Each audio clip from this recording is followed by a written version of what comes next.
The following podcast is recommended for mature audiences only. The following podcast is recommended for adults only. Maturity is not a requirement.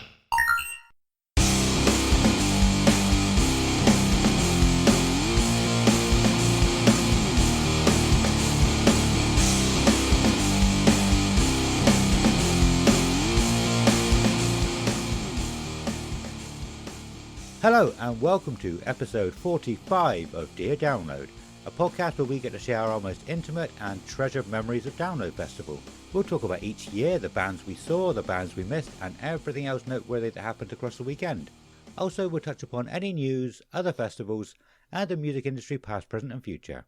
This week we are talking about all the bands that are playing at Download Festival 2023 on the Sunday. So yeah, we are starting our what we like to call our countdown to download, although I'm sure a lot of you would have been counting down from a long time ago already anyway.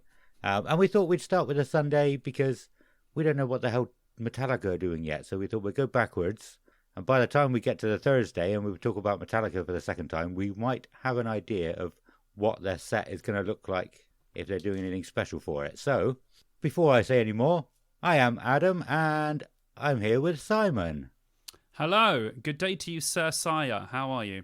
Hello, I'm very well, thank you. How are you? Good, mate. Good. Buzzing. Can't believe it's such a short time. And we're beginning our... It feels like yesterday that we just done last year. It's like literally this feels so weird that we're sat here doing the exact same thing where I'm like, oh my God. It literally feels like yesterday we went through all the bands from Download 2022. It's crazy. It's like, yeah. I think now the weather's getting slightly better. I don't want to jinx it. But it's you're getting that feeling now, like, okay, festival season's coming, we're ready. Yeah, speaking of the time flying since last year, it dawned on me recently that we've been doing this for almost 2 years now as well, which is ridiculous. Have we? Yeah, 2 years. When the hell did we start? Did we start May 2021? Yeah. Oh, wow. June. Our first episode was like June? a week before the pilot. Wow. So yeah, our anniversary is going to be something like the 16th of June, I believe, something along those lines. Awesome, man. Yeah, so we'll celebrate at Download this year, because I think we'll be... No, it'll be after Download this year. Anyway, 2 years, that's crazy.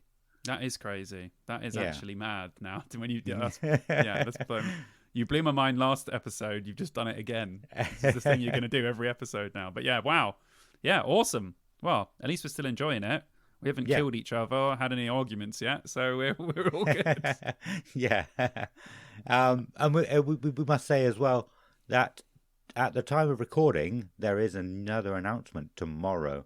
So yes, we'll be putting this out on a Sunday, but at the moment we don't know what the announcement is yet. We don't know who the new bands are going to announce are. I think they're going to be putting all the bands into stages as well. But we don't know who that is yet, because this is the only time we've got to record before release day.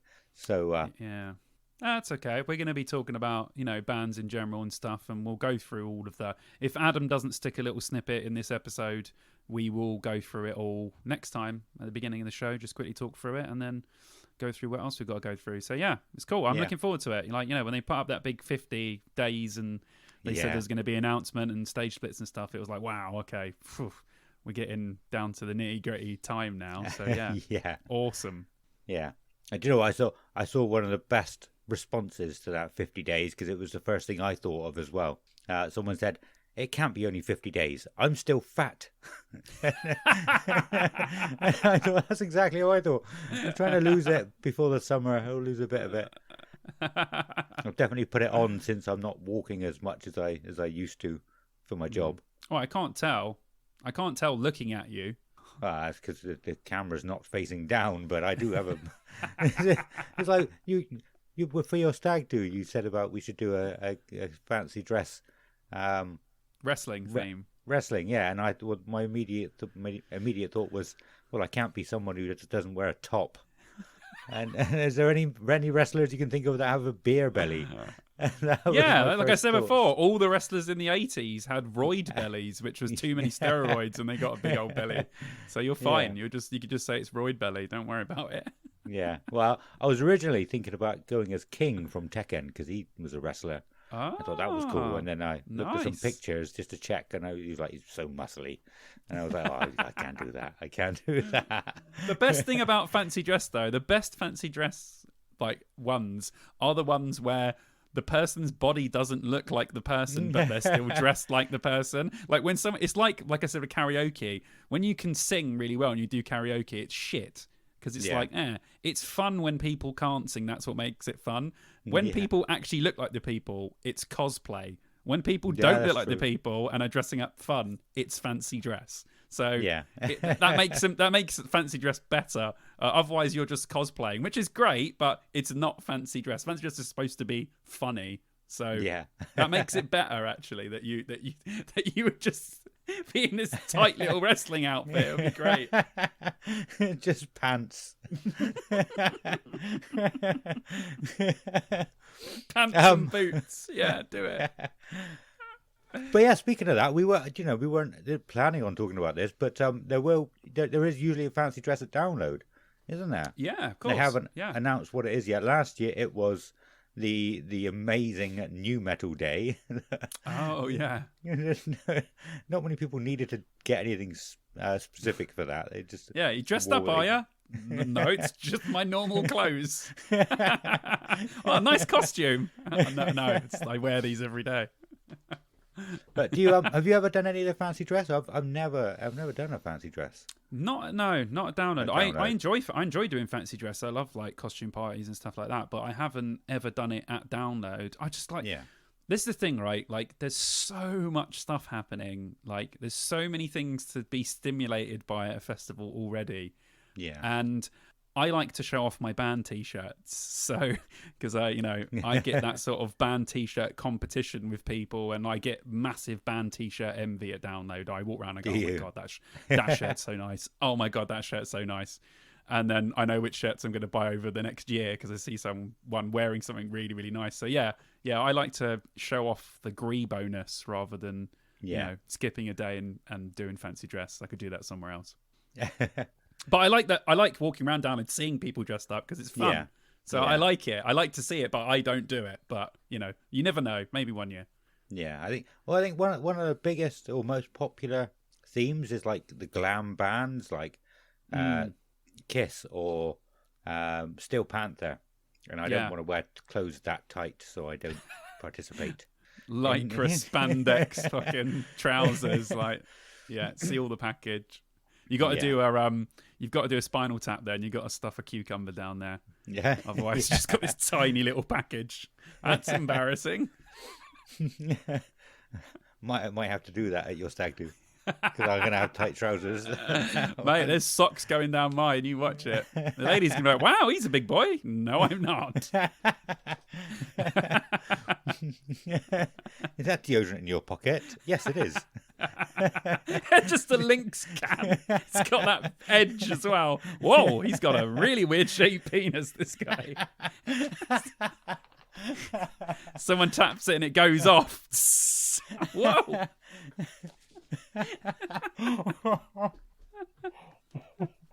So anyway, how have you been the last couple of weeks? How's your two? Jesus. I can't. Fucking hell. Right. Anything else? Yes. Have we got to say anything else about that bit? No, I don't think so. How has your last couple of weeks been? Great. Yeah, really good. Like I said, busy at work, struggling with money for the wedding, but that stuff's going. We're looking forward to the stag do.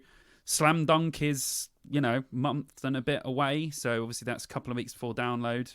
I did go to the Metallica. I went to the Metallica 72 Seasons cinema screening.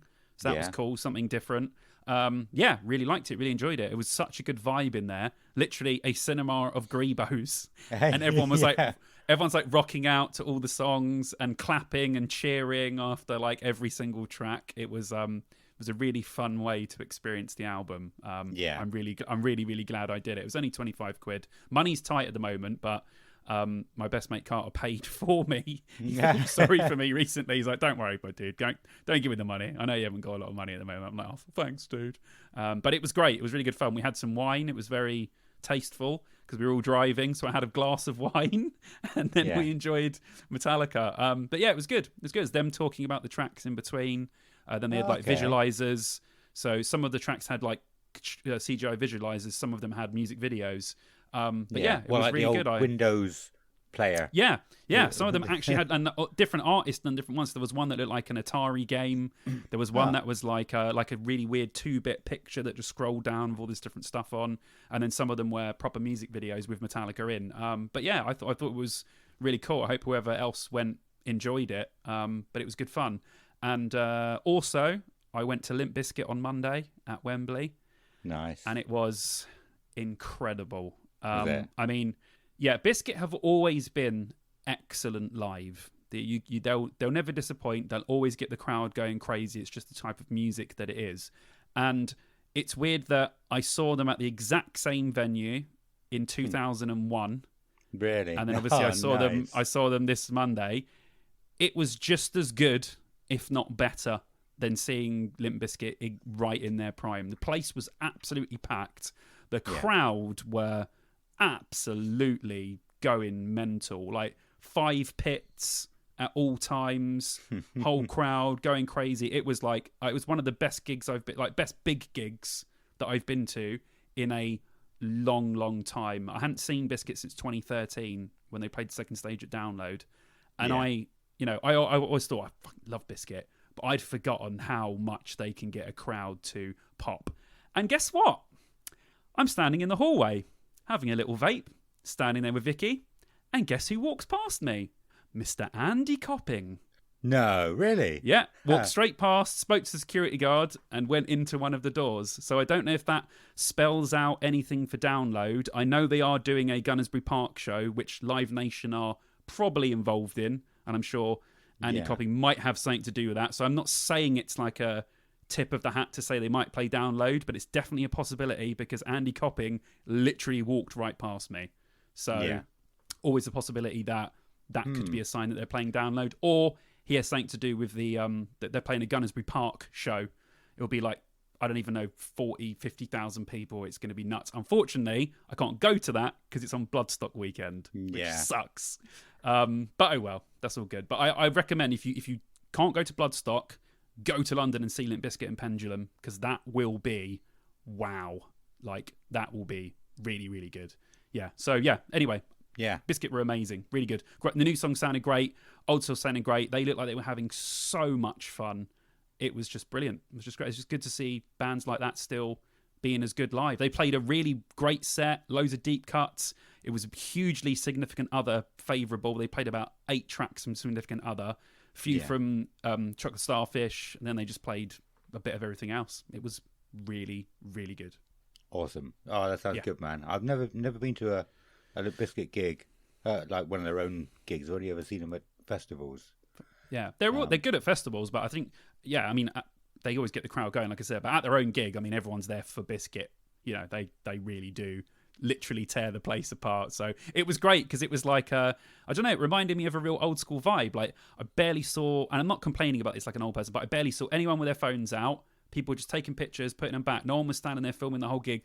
It was just chaos on the floor the whole time. Yeah. It was just great. It was great to see. It really felt like I was back in 2001 again. It was excellent. So yeah, see Bizkit if you get the chance. It's definitely worth it.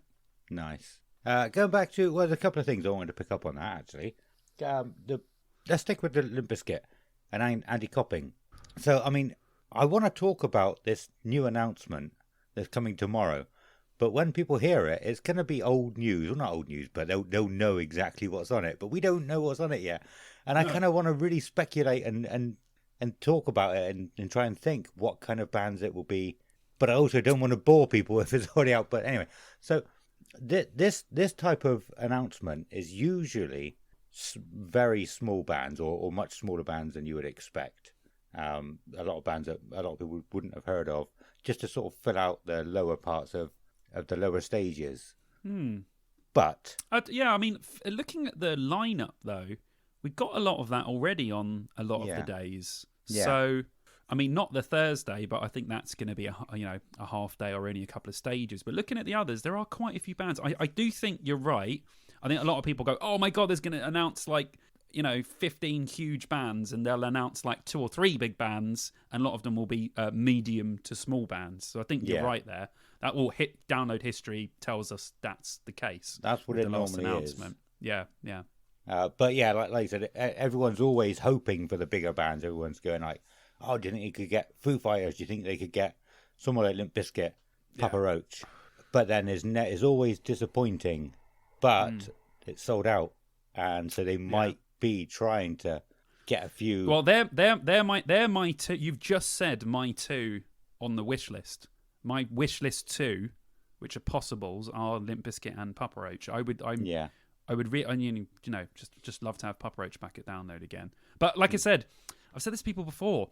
You don't want too many good bands, because then I've said this before. On one day, you want between 10 and 12 bands that you want to see. Otherwise, you won't get in early enough. You'll miss bands you want to see, or bands will clash. So I feel like when Download is way overstacked, I just miss a load of stuff. So I kind of feel like now it's got a great sort of thing where there's loads of stuff I want to see, but there is a few bits where I could just wander off and see someone with people. Yeah. So I kind of like that. I don't want it too stacked. Otherwise, I'll get annoyed because I'll be missing bands. And I've already said to Vicky, she's in charge of that now. I'm not deciding on missing bands anymore.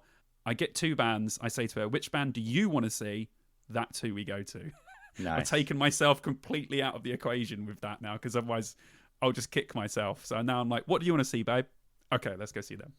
Yeah, awesome. But I mean, there's a few other bands. Pantera, people were hoping for. They're not playing over here at all yet. So I part of me is thinking it's going to be a fair few bigger bands, maybe 5, 6, 7 bigger bands instead of a load of small bands. And like I said, it's not going to be too much. It's not news by the time this comes out on Sunday, because everyone already knows. So I could be completely wrong, but it's interesting. This is definitely an interesting time for Download and where they go with it. 100%. Yeah, it'll be interesting, won't it, to see. Well, our future selves will already know this information, so we'll see what our future selves think of it. Yeah, but obviously, they're going to be announcing all the stages and which bands are going to be on which stages. I don't know if they're going to be announcing much of the village or anything like that yet. And then early next week, they're going to be announcing the takeover are going to be announcing which bands they've chosen. Oh, okay, cool. Monday or Tuesday, I think. Nice. So that'll be interesting. We can talk about them in the future. But the other thing I wanted to go back to was the Metallica thing. I think that's the first time anybody's ever done that at the cinema, isn't it? Well, bands have listening parties, so they'll hire a venue and everyone will go and listen to the album, or they'll just have it on repeat or whatever. But bands have done it before, but it's not on this scale. Metallica, they're huge. So and they did say in there as well that they're also at some point this summer, I think it's August, I think it said, don't quote me on that, that they'll be broadcasting 2 shows live directly into the cinema that you can go and watch. Really? I think they're American shows, But I think after seeing Metallica twice this year already and already being to the cinema, I would have had... I love Metallica, don't get me wrong, but I would have had my 2023 Metallica fix by that point. Because when they first announced it that they're gonna be showing it at the cinema, I was like, that's a lot of money. That's a lot of money to waste to go and see an album that you can see the day after, or you can hear the day after on Spotify. But as it got closer to it, and I was thinking more along the lines of, this has never been done before on this scale. Like you said, it's an event. It's not just going to listen to the album. It is a massive event, and I wish I had gone to it now. Yeah, it's exclusivity, isn't it? It's really, specific to Metallica fans. So Metallica fans feel like they're getting, a nice little... I know you're paying for it, but you're getting a nice little something extra from the band that you wouldn't normally get. So yeah. At first I was like, Then I was like, do you know what? I think that'd be pretty cool. And then I went and I was like, that was really cool, actually. Yeah. So yeah, it was really, really good. Yeah, but it seems like Metallica just generally are trying to push the boat out, push to the next level of things, like this whole tour of 2 dates. I'm not sure if I've heard anybody doing that before. Obviously, a lot of bands that might have had the idea but are not big enough, not popular I mean, enough it's just playing. Playing a 45-minute gig is hard. Playing a 2-hour set, Yeah. however long they're going to play for, and then playing one the day after that one is. I know they do tours where it's night, but that's hard work, man. You've really got to be up for it to be able to get a good show twice, doing 2 sets of completely different songs, not repeating a song. Yeah. That's really something special. So yeah, like from there, you can't fault Metallica's work rate. That's one thing you cannot fault at whatever you say. If you're not a Metallica fan, you can't say they're not working their asses off for the fans, Yeah. because they Yeah. definitely are putting all of their effort into it. And I know that they've said before, they're not going to be a band that goes on forever and ever. They are eventually going to stop at some point. So I think that they're really, in their later years, trying to really give as much to the fans as possible, which is awesome. Yeah. Awesome. Well, for me, I haven't really done a lot the last couple of weeks. I have actually been to the cinema twice since the last episode. We obviously last episode was a movie episode, and we were talking about a lot of movies, and I said that I've not been to the cinema in probably about 5 or 6 years since we've had kids. Yeah. And now we talked about movies, and I've been twice since the last episode. Now I hadn't been. Yeah, no, I hadn't been with Soren to see Mario. No, you went bin. You went bin last time. Yeah, so twice since the last episode. Mario was really good. It was Soren's first time going to the cinema, and he was really excited and Was he? really happy and really sad at some points. Like I know all the adults in the cinema knew that none of the main characters were going to die because it was a cartoon for one, and they don't usually do that. But he just didn't seem to know that. And so when they were in peril, he was like, "Oh my god, yeah, I'm gonna die." yeah. I That's assume it was great. the same for a lot of the kids in there. But yeah, he was like, and he shouted like Luigi at one point. No, Luigi, because he thought he was going to die, and it was That's amazing. awesome. It was I'd say he liked it then. Yeah, he really enjoyed it. Awesome. Yeah. That's so cool. Great. Really good to have a first positive cinema experience. And if he was that into it, that's awesome, dude. Yeah, there was a few times like he sort of had a bit of an outburst, and it was so cool. He's got quite sensitive ears, so he had to take his he's got some ear defenders that he had to take. And we went to the cinema. Me and Kelly went to the cinema last night to watch a Dungeons and Dragons film. And Soren said to Kelly, "Oh, do you want to borrow my ear defenders?" Because it was loud. Oh, it was awesome. And he's so. How cute. was that? How was the Dungeons and Dragons? Really good. Yeah, really, really good. It Yeah, it looked good. I hadn't seen much about it since since it was announced. I just wanted to go and see it because it was D&D, and I think it breaks some of the rules at some points. It does some things that you can't actually do in D&D, but I think that's fine. It probably annoys some of the bigger fans. But the Warcraft film, I was into World of Warcraft, and the Warcraft film didn't break any rules really. It sort of tried to be as strict as it could to the law, and I think that's where it failed. So with this breaking some of the rules to actually make it work as a film a bit more. Yeah, exactly. I think it was really good. I think it's definitely going to go further. I think they're definitely going to make some more. I think it's gone down pretty well with a lot of people who aren't even fans of the game. And the cast, I couldn't believe how good the cast was. So many big names. Yeah, they done really well with that film to get everyone in it, and it looked great as well. And I saw the trailer, I was like, "Oh, bloody hell!" It's not even saying I would normally watch, but I was like, actually, that looks pretty damn good. Yeah, it was really good. Awesome. I thought the storyline follows the storyline and some of the characters follow the first Guardians of the Galaxy film, like pretty much dead on, like pretty much to like spot on to the point. I had to describe it. Pretty much. It's a good, it's probably a good thing to base a movie around because it worked so well, and it works in the sort of fantastical elements that you can add to that as well. So it's actually a good blueprint for nice for that. Yeah. But yeah, I think Chris Pine's character, the main character, his humor was exactly the same as Chris Pratt's character in Guardians of the Galaxy, but it was still good. It's been out a long time ago now, so people might not have made that comparison, the same comparison. Maybe I could be wrong about it as well, but No, it's good. I enjoyed last time when we talked about movies. It was nice. Really, I hope the listeners enjoyed it because we had a great time talking about films last time. That was a lot of fun. We have had a couple of people express that they would want to come on a film episode as well. One being Chisvids. Yep, big movie buff. Huge collection. He might even have more DVDs than me, actually, I think. Yeah. Well, I mean, neither of these guys asked. Chisvids just sort of commented about how gutted he was and how he would have loved to have been on it. And I was like, well, come on the next one. Yeah, I'm sure definitely. we'll do it again. We said we were going to do it again. Yeah, we said we were. So yeah. Definitely. And the other one was Seegers. He was saying he was saying how nice it was that we didn't talk about Tarantino stuff for like 30% of the I saw that. The episode. He's got a degree in We'll do Tarantino. I'm gonna make him talk about Tarantino on the next one. And I'll cut it because I don't like Tarantino. What? Wait, whoa. Are you telling me, out of all of the Tarantino films, there's not one that you like? Well, I mean, he's gone through a lot of genres. Everyone likes From Dusk Till Dawn, but I mean, that's about it. I mean, that's technically, it's not his movie, so is it not? I didn't know that. No, it's not. It's not. Probably why I like He's it. in it, and he produced it, but he didn't write it or direct it. Okay.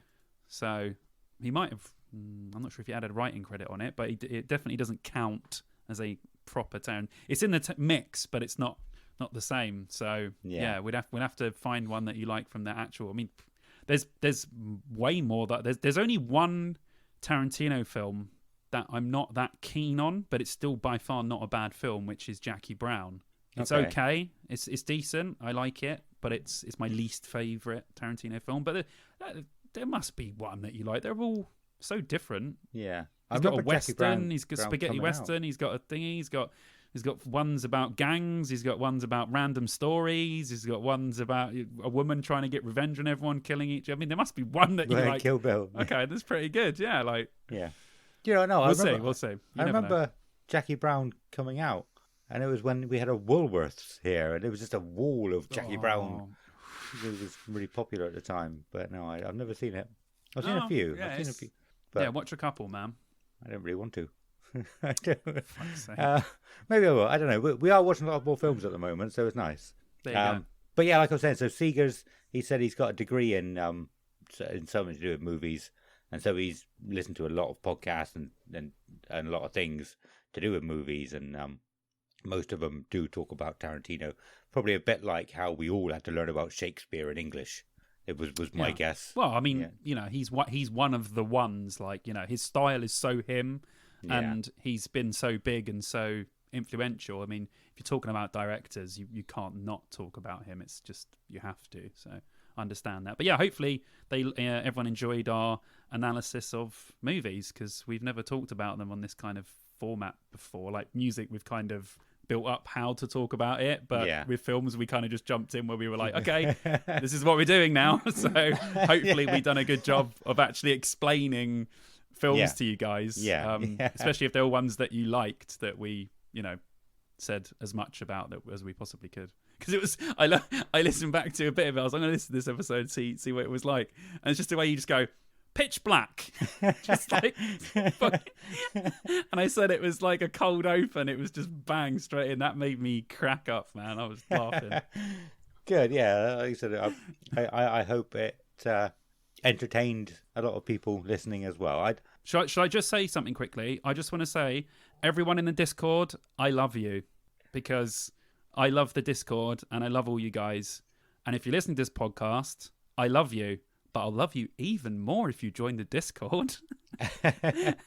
And I can talk to you as well. So, yeah, come and join the Discord because it's amazing. And we're building such an awesome community over there. And I just love talking to everyone, seeing other people, talking to other people, everyone sharing all their download experiences. Everyone's got an intro. We actually know who people are now when they introduce themselves. It's been fantastic. And big up to Stu for all of his hard work so far on it. And yeah, I love it. Come join the Discord. It's wicked. Absolutely. Yeah. Stu has been amazing. He's been the things he's been doing with the Discord that was going to be one of my next things to talk about. So well done for jumping in there. No, Stole it. Yeah, I have actually been doing a little bit of work on the podcast recently. I have made a link tree now, a link tree account, a link tree website. I didn't really know what it was. I'd seen it around for a long time, but I'd not really looked into it. But yeah, so in the show notes, you'll be able to find a link to our link tree that has links to everything that we have, including the Discord. But yeah, you'll be able to find all of our social medias on there, our email address, all sorts. Anything you might think you might, anything that you think you might need will be in there, including the Patreon link, the brand new Patreon link that we set up a few weeks ago. I know I've been saying I was going to do it for ages, probably months, not weeks, and so I finally did it. We got a couple of people signed up to our Patreon already to support us, which is absolutely amazing. If anybody else wants to, we've only got a couple of tiers at the moment, but we will be getting merch. We'll be getting guitar picks, stickers, patches, T-shirts. That should be all be coming very soon. So get on over there, have a look. And whatever you can give will help us out massively. The last thing I need to say about before we go into the main topic is the Wednesday morning episode. Something we did last year. We put the word out and said we want to hear from you. We want to hear from you, to either write to us or send us a voice message about what you love about Download, what makes you keep going back there, what Download means to you. And if you send us a message, one of us will read it out. Or if you send us a voice message, a voice clip, we'll just add it into the show. We'll add it to the Wednesday morning episode that we'll put out on Wednesday morning. So yeah, that's something else we're going to do again this year. So start thinking about that. It's going to come around a lot sooner than you think. So we want to get some of them in as soon as possible. We'll touch on that again at the end of the show. But like I said, you'll be able to find it all in the show notes. A link to everything your heart desires. So, shall we bring Ronnie in for the first episode of Countdown to Download? Here we go. Right, let's all count down to Ronnie. Here we go. 10, 9, 8, 7, 6, 5, 4, 3, 2, 1. Ronnie! Send for me, Download!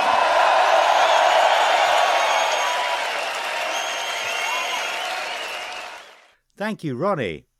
So yeah, we're talking about every single band so far that's been announced before this latest announcement, because we haven't seen it yet, on the Sunday. And so, like I said, we can't actually tell you what stages they're going to be playing on. Shall we go for one thing I want to say. So I took, the same as last year, I took all of the little blurbs of the bands, I'm going to read them out, from Download's website. They got a little write-up, they got the band's A to Z on there. And you've expressed how you don't like the bands being an A to Z on the poster. Well, they've got those, like the Who, who's the other one? There's three with the Meths. On the poster, they're under T. On the A to Z, on the website, they are not under T, they're on the next word. God. And that was very annoying. Download, sort this out, please. Are we doing, even on the poster, some things are alphabetical and some things aren't. Just pick one and go with it, please. Doing my nutting with this stuff, honestly. Sort it out. Who's in charge of this? Don't fire them, but tell them it's either alphabetical or it's not. One or the other. Yeah. Okay, so now we've got that out of the way. On the poster side of it, do you want to start from the bottom and work up? So start from... Go Z to A, yeah? Yes. Apart from the named bands at the top. Yeah, we'll do those. But if we just go up, because that's the way I listened to them, the ones that I didn't know. Cool. So, yeah. Excellent. So, people who were with us last year, they will know how this works. I will read out the blurb. Simon will give a brief overview of what the band is and what the band's like. I have listened to most of these as well. Cool. I'd like to get your thoughts on some of these, because... although this was a mixed bag, there were some of these I didn't like and some I really liked. Yeah, it was a mixed bag, wasn't it? It's good. It's good. There's a lot of... We're going to go through a lot of genres right now, which is can only be a good thing for Download to have this many bases covered. So, yeah, good. So it's a bit of a mixed bag, but, yeah, we'll get to him. Awesome. But yeah, I listen to him as well. But Simon is better than me at this kind of thing. So yeah, he is. He shook his head, but he is. You all know that. We all know that. Simon is just being modest. No, maybe not more. I don't know if that's the right word. See, I can't even get that right. The description of the person describing it. It's like mansplaining to someone about mansplaining. I heard about that before. It was always quite funny. Or splitting hairs how about... many levels there are. That's amazing. Yeah, or splitting hairs about split hairs. I've done that before. Okay, let's go. Touche Amore has been burrowing through angst, alienation, cancer, and death throughout 4 adored studio albums. After over a decade of working through darkness, the band's generously gruff fifth... Too many F's. They done this last time. Yeah.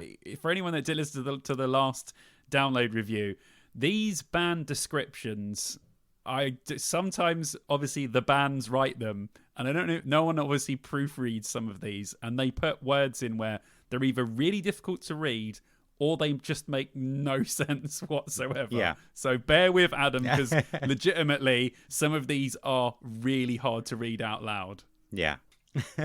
I'll try again. The band's generously gruff 5th album, Lament, finds the light at the end of the tunnel. Through 11 songs, Touche Amore looks back at its past and uses hard-won optimism to point its fans towards light and love. That's quite nice one, actually. Yeah, apart from that beginning bit, the end bit's very nice. Yeah. What did you think? Really good. Really good. I actually went on YouTube first of all and watched a couple of these on YouTube, and then I moved over to Spotify and I watched their live K in the Pit gig. I watched 2 or 3 songs. Yeah. And yeah, I thought they were great. I was like, well, it's like post-hardcore stuff. So I said it's really good. Reminds me of Glassjaw. Little bit of Hell is for Heroes in there. Just the sort of thing that I would normally like, which is surprising why I haven't heard of these guys before. Yeah. Really liked his vocals. I mean, he was really giving it everything. And then listened to them again on Spotify, and I thought, they're really good. Like, I thoroughly enjoyed all the songs I listened to. Really nice. You know, some of it was really nice, soft guitar picking parts. Then obviously it goes into the more hardcore bits, but it wasn't like full on. It had a little bit of a nice edge to it. And yeah, I really enjoyed them. Nice. Awesome. Yeah, Touche Amore. What did you think? Did you listen? I did. I can't remember a lot about these guys, so I can't comment too much. Well, I can't comment anything really. I think I remember they surprised me. Touche Amore, it makes me think of like some kind of 90s pop band. Yeah, does have that kind of ring to it, yeah. Yeah. Can't think of who it is that... Who is it? There was definitely someone... Never mind. But yeah, I cannot remember at all, really, to be honest. Terror. Terror is an American hardcore band from Los Angeles formed in 2002. The band has undergone several lineup changes, all overseen by founding members Scott Vogel and Nick Jett. Its current lineup also features guitarist Martin Stewart and Jordan Posner, as well as bassist Chris Linkovich. The band has released 8 studio albums, the most recent of which, Pain into Power, was released in May 2022. The band are noted as one of the most influential modern bands within beatdown hardcore and hardcore punk, with Stereo Gum describing Terror as an institution within their genre. Mm-hmm. Yeah, Terror. Well, bear in mind, first of all, I haven't read any of these things for the band, so I've just gone with what I heard from listening to them, or, you know, what I saw their image was. So yeah, I obviously wrote down hardcore band with a few punk elements. Yeah. I like hardcore, but I don't like when hardcore is just hardcore. It has to have other elements for me to enjoy. I like some hardcore bands, but if it's just, I don't want to say standard, but just hardcore, I never get into them as much as if they're like hardcore, but they've got elements of like metal or other stuff in there. So I thought it was good, but it's not for me. But obviously, if you are a fan of hardcore, this is 100% a band that you definitely have to listen to. So yeah, I liked it. It was good. Not necessarily something I would go back to, but if you like hardcore, you definitely have to check this band out. Yeah, yeah. I remember hearing the sort of punk side of it at the beginning of the song, one of the songs I listened to, and then going into a lot heavier than I was expecting. Yeah, definitely surprised me. I think when I first heard the punk bit, I'm not really a big punk fan. I'm not a big punk kind of guy, like old school punk, not the new punk, pop punk. But yeah, I was surprised, and I did enjoy it. Taylor Acorn. Growing up in the early 90s and 2000s pop rock scene, for Taylor Acorn it was never a phase. Hailing from the small north-central Pennsylvania town of Wellsboro, Taylor had always dreamed of a career in music, and in 2014 dropped out of Kutztown University to pursue just that, setting her sights for Nashville in 2017.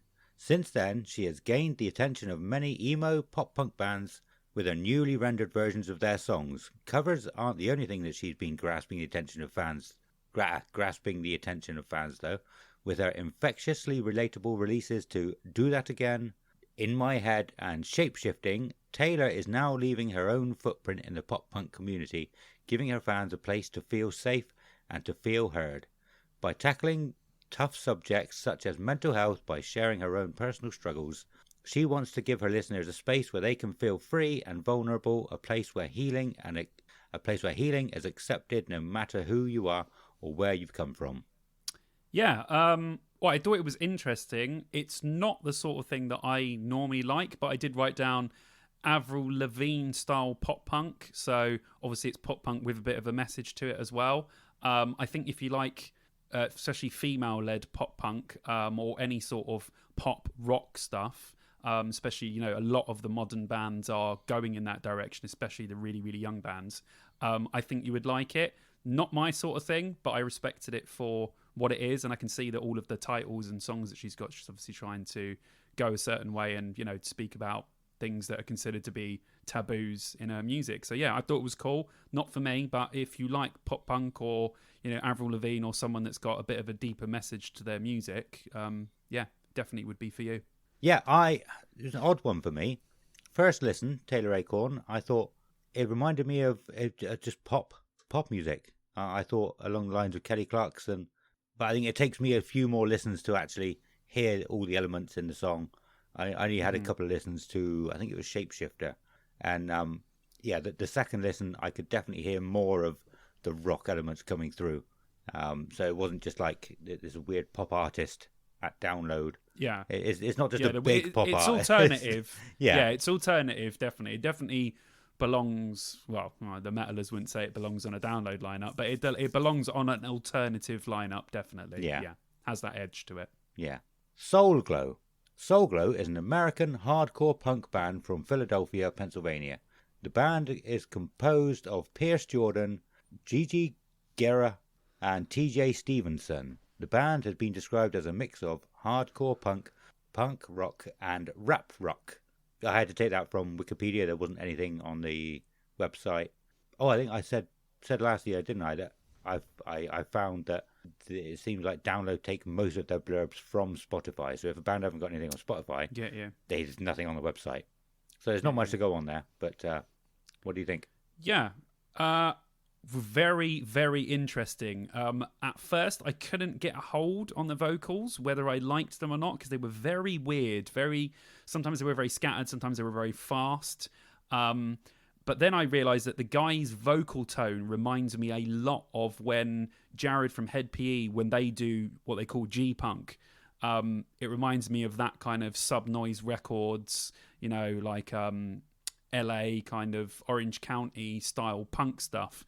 I hear a lot of like Bad Brains, and then it goes punky, hardcore, and then switches to quite chuggy in places, almost metally.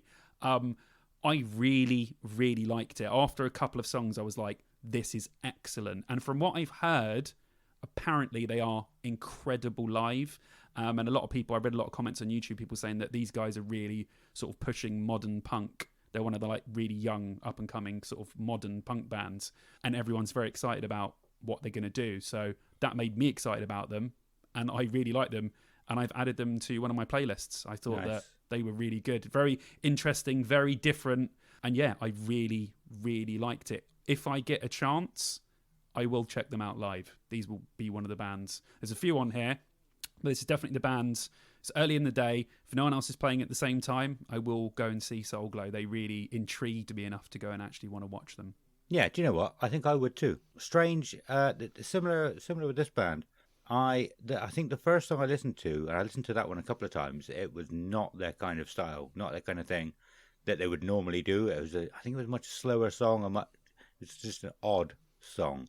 And so from my first impression, that's what I thought they were like.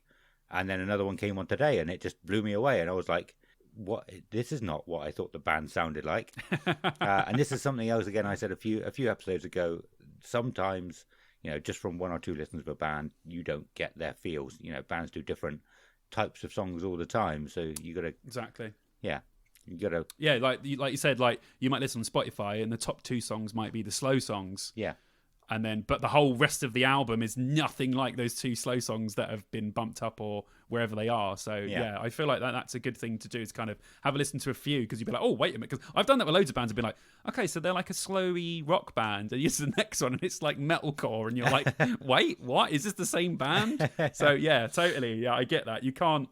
It's hard to, and I know people don't have a lot of time these days, and they want to rush through things. They listen to a band and they go, I've gave it a few seconds, that's not good. And that's fair enough, that's what you want to do. But if you have time, like you said, to sort of let it sink in a little bit, and there might be something in there that you actually are quite intrigued by. Yeah, definitely. And when I heard it today, I was like I said, it blew me away. And it is the kind of music I would absolutely love. I did think they would probably be quite good live. I was reading the YouTube comments, and people were saying, go and see them live. They are really, really good. So I was like, cool. So if we get a chance, maybe we may see Soul Glow. You never know. Awesome. Soen, I think is how it's pronounced. Soen. Initially formed in 2004, it was in May 2010 that the formation of Soen was officially announced. What? The original lineup consisted of former Opeth drummer Martin Lopez, Testament and Sadus bassist Steve DiGiorgio, Willow Tree vocalist Joel Ekeloff, and guitarist Kim Platzbarsdis. Produced by Inaki Marconi, and the band Imperial 2021 was mixed and mastered by Kane Churko, who has worked with the likes of Ozzy Osbourne and Bob Dylan. 8 crisp, sharp, and supremely constructed songs spanning frustration, reflection, and hope. Imperial is the most fierce and dynamic release of Soen's journey, which will engage the listener immediately and sustain long after this crazy time has passed. Its rich details destined to make it a classic metal album of this era. Some of that didn't make sense. Yeah, it wasn't the greatest written biography, but there we go. No. Yeah, really good. Very, very good instrumentally. Absolutely flawless. Really, really great. Very prog rocky. There's a tiny bit of metal in there, but it is very much sort of prog rock-esque. And I wrote down shades of Carnival, Tool, and even Pink Floyd on the softer tracks. I really enjoyed it. I've seen a lot of people wearing their T-shirts, actually, at gigs and just around. So I don't know if they're like overly popular, but I've seen a lot of people wearing their merch. It's just happened to catch my eye. So I'm going to delve deeper into these guys, because I love prog stuff. So it's sitting in that, and you said Opeth, it's sitting in that kind of lighter side of Opeth stuff. I really enjoyed what I heard. I'm going to delve in deeper. I think if you're a fan of prog, you probably should go and check them out, because I have a feeling that it's going to be really, really good to actually listen to these songs played live. So yeah, enjoyed it. Yeah, cool. I don't remember much about what I heard from them, so I will listen to some more, definitely. Not sure how this one's pronounced either. Sim, it's like a capital S, I, and a capital M. Sim. So I assume Sim. Yeah. Sim. Oh, hang on. Yeah, Silence is Mine. There we go. Are a Japanese alternative metal band from Kanagawa Prefecture, formed in 2004. The band currently consists of MAH vocals, Shohate guitar, Sin, bass, and Godry on drums. Their musical style mixes heavy metal, alternative, hip-hop, ska, reggae, dub, and punk, with rebellious lyrics and songs with attitude. The band signed with Pony Canyon in 2022 and released their single, The Rumbling, used as the opening theme for the anime Attack on Titan, the final season part 2. The single managed to enter the US Billboard charts. It charted at number 1 on the Hot Hard Rock Songs, number 5 on the Bubbling Under Hot 100 Singles, number 2 on the Hard Rock Digital Song Sales, and number 13 on the Hot Rock and Alternative Songs. I didn't know so many of them existed. This was the band I liked the least out of all of the bands that we listened to. Okay. I did not like it at all. I felt like there was way too much going on. I mean, I don't want to diss anyone who's a fan of this band, but to me it sounded like a band trying way too hard.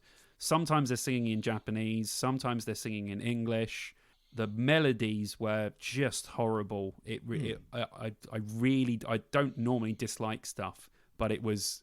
I really didn't like anything about this band. I felt like it was an absolute mess. And on top of that, the mixes were just a mess.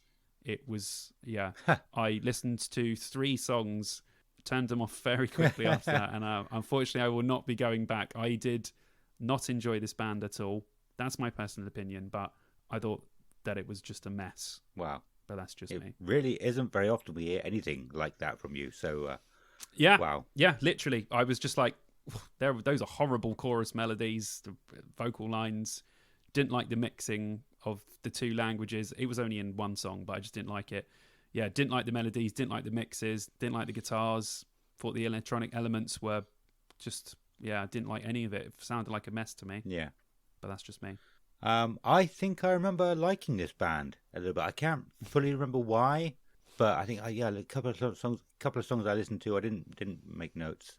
But yeah, I thought I liked them. So I'm going to listen to them again and see why. Yeah. Set It Off. The Los Angeles-based band comprised of Cody Carson, Zach DeWall, and Max Danziger have become known for creating their own original brand of pop music, infusing bold electronic elements with rock instrumentations and guitar riffs as catchy as the choruses and an overall feel-good, dance-worthy vibe. Yeah, I really liked this band. I got really big mid-2000s emo, Panic at the Disco, My Chem vibes, really emo rocky. Singer has a fantastic voice. But I felt like all of the stuff just really reminded me of that, particularly that very first Panic at the Disco album, which I absolutely loved from start to finish. I think if you're a fan of My Chem or anything mid-2000s emo style and you want to hear a band that has a really great singer and puts songs together very well, go listen to this band. Like, I'm going to recommend them to Vicky because she loves that sort of stuff.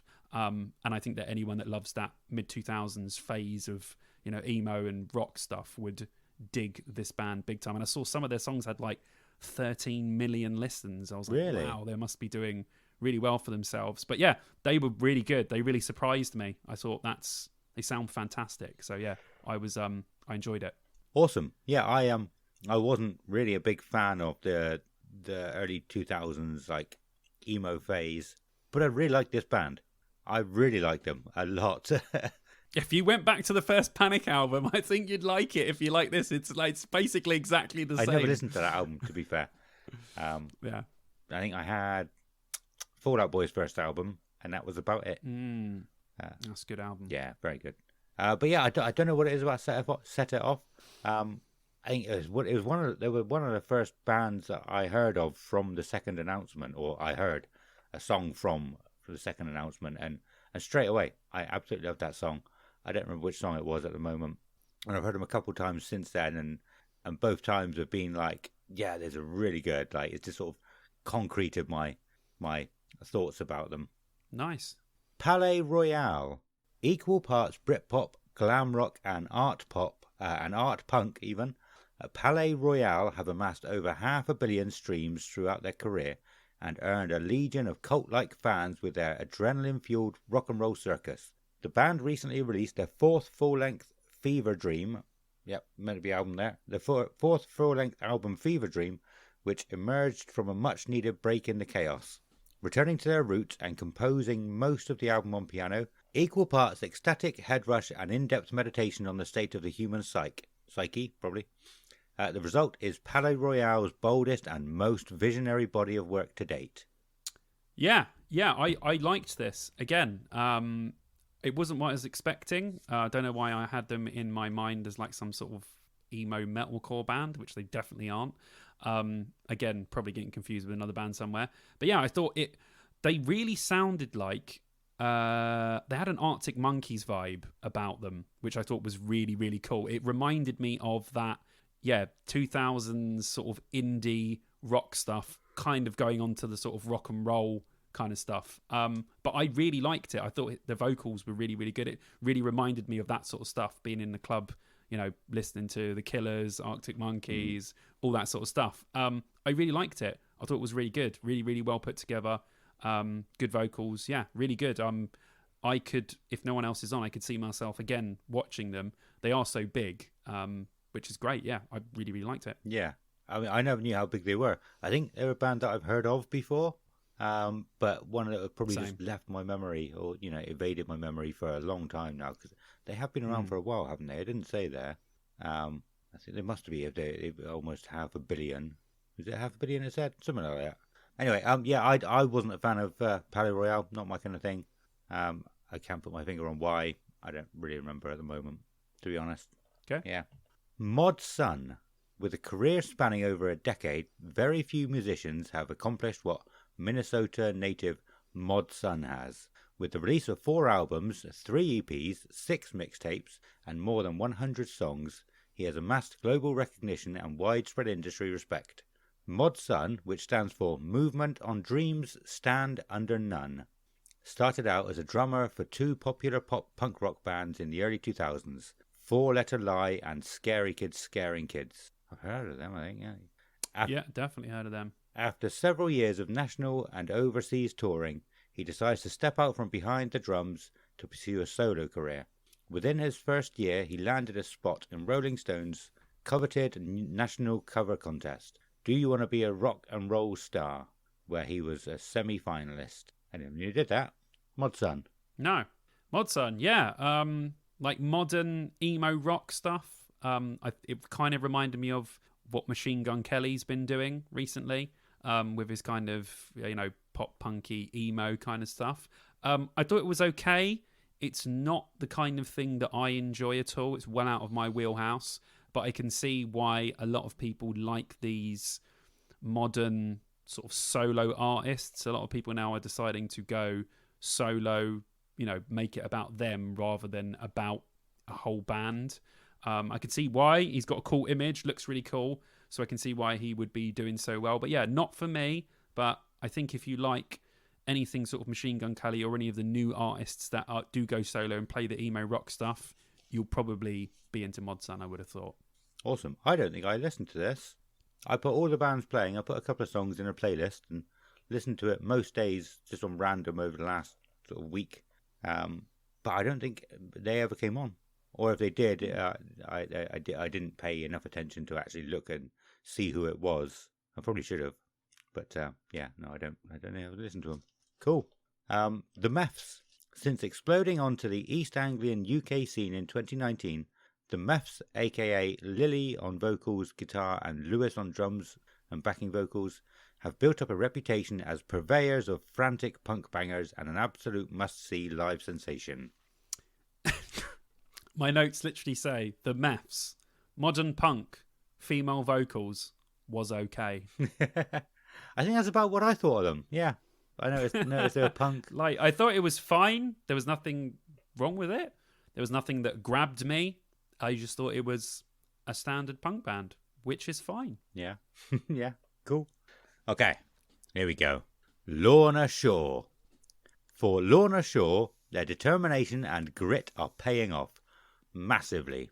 With new bassist Michael Moke Yeager rounding out the lineup, they found themselves on the cover of Rock Sound, slated for an upcoming European run with Australian metalcore behemoths Parkway Drive and a sold-out headline tour of the UK, that one, Raves from Kerrang. Go on. Yeah.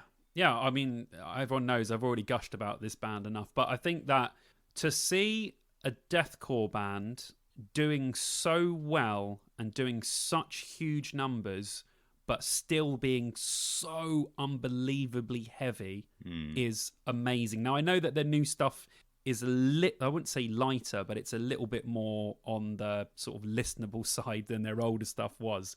But yeah, I just love this band. I mean, just vocals absolutely out of this world. You have to listen to this band just to check out his vocals to see what is possible with just your throat, which is mind-blowing for such a young singer as well to be able to do it. Don't know how long he's going to be able to do it for, but also the band. I mean, you know, if you like any form of deathcore, any kind of death, they have a lot of death metal in there as well. Their new stuff sounds, you know, closer to Cradle of Filth than it does to deathcore. Still has those elements to it, but they have gone in that kind of direction on the latest album. But yeah, I can't say enough good things about this band.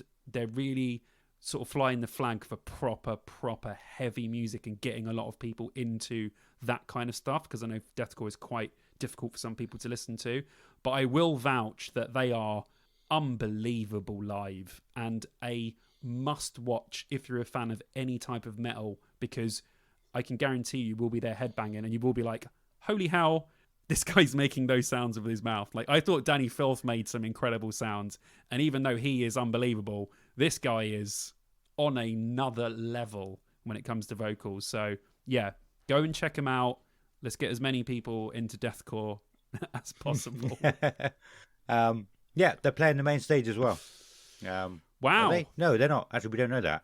I think we don't know that yet. It's assumed that they'll be playing main stage. They played main stage at Bloodstock. I know that's smaller, but it's still a big deal for a deathcore band. But yeah, I think they probably will play main stage just because of how big they've got in a short amount of time. But yeah, I think I'm definitely going to be going to see Lorna Shore.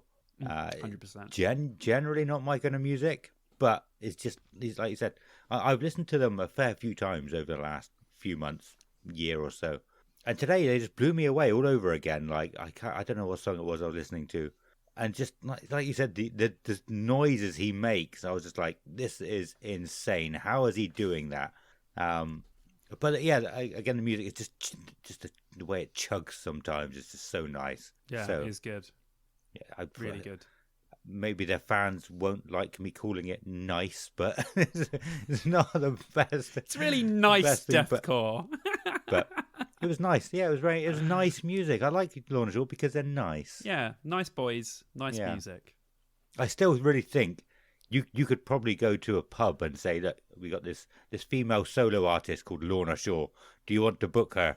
And then Lorna Shore turned up, and that you think, and that name. There's probably a reason for that name. If anybody knows it, let us know. I don't know what it is.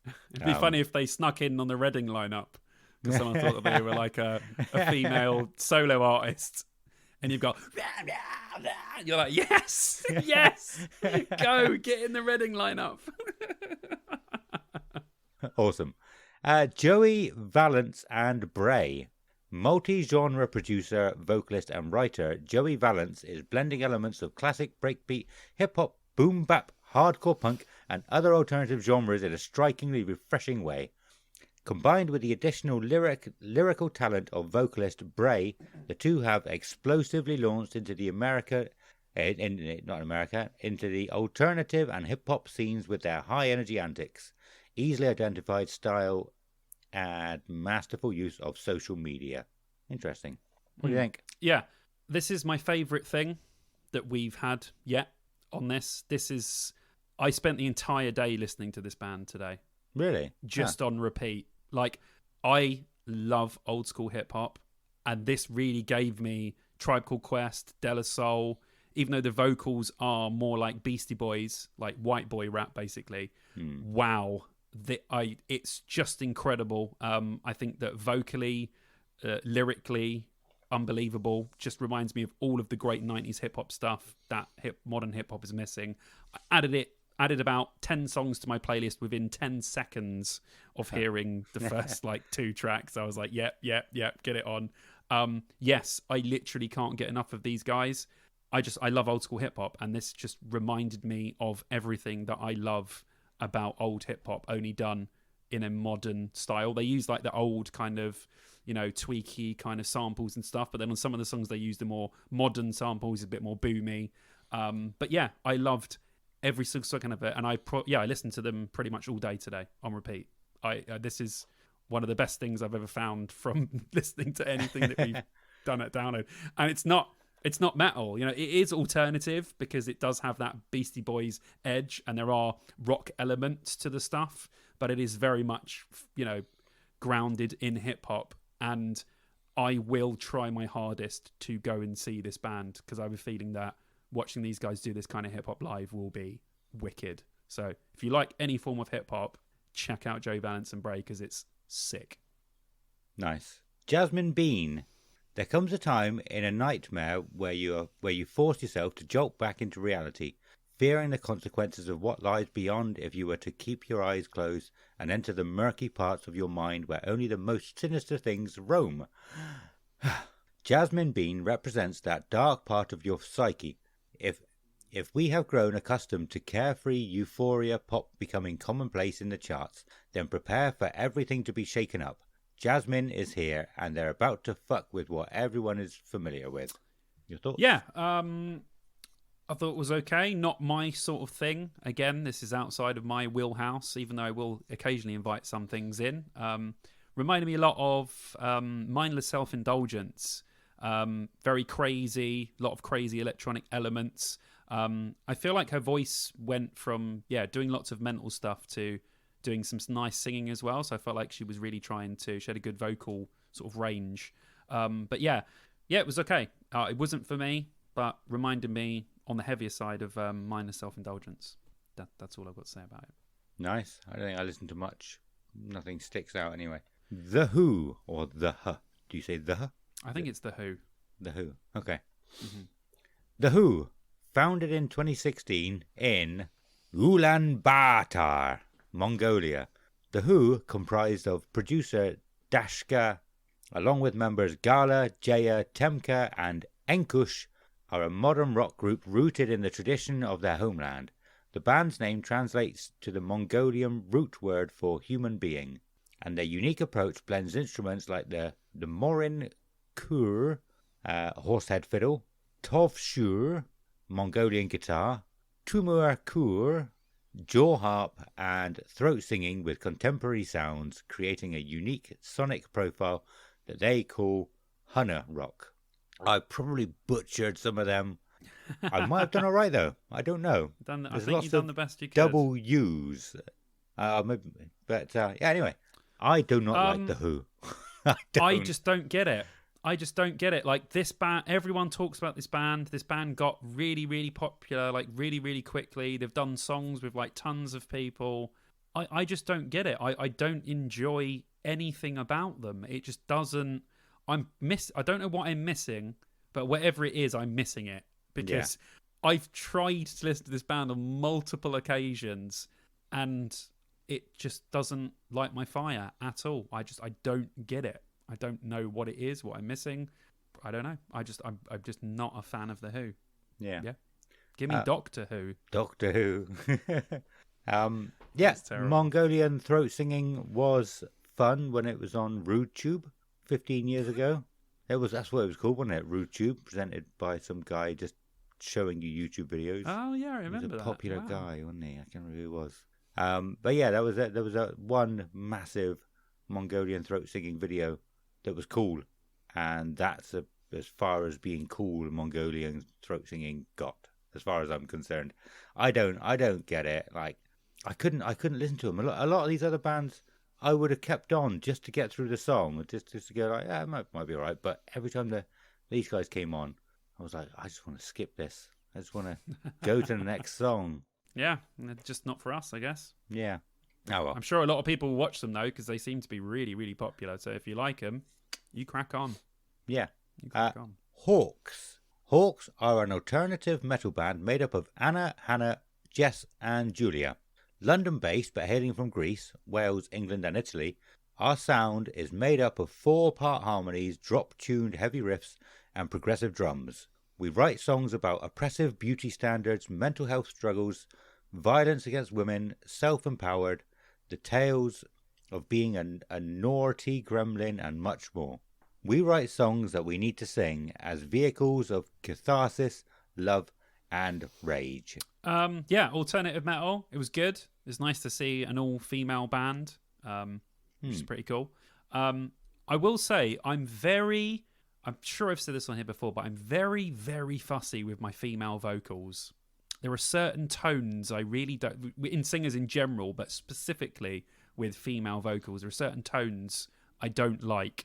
She has a tone that I really like. I liked her voice a lot more than I liked the music, if that makes any sense. Like, the music was okay, but I thought the vocals were really good. It was something that I would listen to. So I might carry on with this band and see if I can get to them. But yeah, I'm very fussy with female vocals. So I was like, oh, like the vocals. Good. Okay. Music, I was like, okay, it's all right. It's not bad. Nothing's jumped out to me yet that grabs me. But I think I might continue with them and give them a little bit of a chance to win me over. But yeah, good. I liked it. Awesome. Yeah, I think I did too. I can't put my finger on what it was at the moment. I do think when I first saw them on the Download Festival website, I thought they looked a lot like Bewitched. So I was hoping for an weren't you? Hoping for an Irish pop group like You were Bewitched, but hoping. yeah, they're not. They're not. I'm afraid. You might not care that much as I do. Anyway, but yeah, I can't put my finger. I can't remember why, but I remember quite liking them. Green Lung, a cult band in every sense of the word.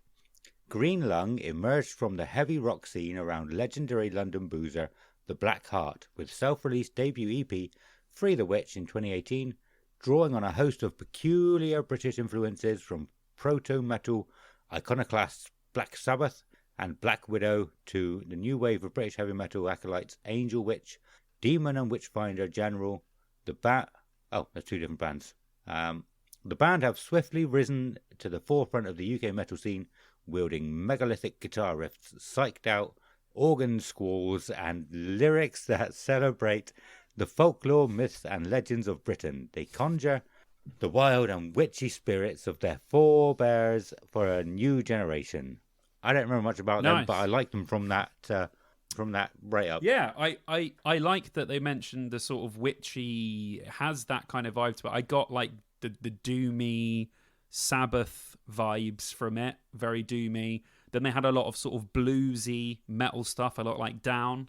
Yeah, really, really old school metal riffs. They're really going for that kind of 70s, let's sing about, incantations and shit, but with like doomy music. It had a real flavor, and I think that his vocals, although he doesn't have the same tone as Ozzy, I can see what he was trying to do with his vocals to get that kind of Black Sabbath thing kind of back. But yeah, I really liked it. I thought his vocals were really good. I thought the music was great, just in the kind of wheelhouse of stuff that I like. So I am going to continue with these guys and give them a further listen. But on first listen, really, really enjoyed them. Very cool. Awesome. Graphic Nature. Raw, heavy, aggressive, and at times genuinely creepy, London and Kent-based metalers Graphic Nature are one of the most energised and exciting new bands to emerge from the British metal scene in years. Coming into existence after singer Harvey Freeman joined guitarist Pete Woolven, Matas Mikhailovic's, bassist Charlie Smith, and drummer Jack Bowdery in the previous band Cove. The quintet realised while listening to early 2000s new metal on the way home from shows that their ambitions were more in tune with Slipknot, Korn and Deftones than the metalcore they'd been playing. Taking their name from a track on Deftones' Koi no Koman album in 2019, Graphic Nature announces themselves with the single Grit and immediately began carving a name for themselves as a ferocious new force in British heavy metal. Butchered that one a little bit. Yeah, Graphic Nature. Yeah, that's a really good Deftones album. That's the Deftones album that you liked. Yeah, that's the one that you said, oh my God, I actually like a Deftones album. We were like, oh my God. Yeah, it's that one. It's really good. But yeah, I've written here modern metal and a dash of new metal, which I've put because I definitely heard the new metal influence in it. I've written down as well, in the same vein as Loathe on their more new metal-y side rather than sort of modern metal-y side.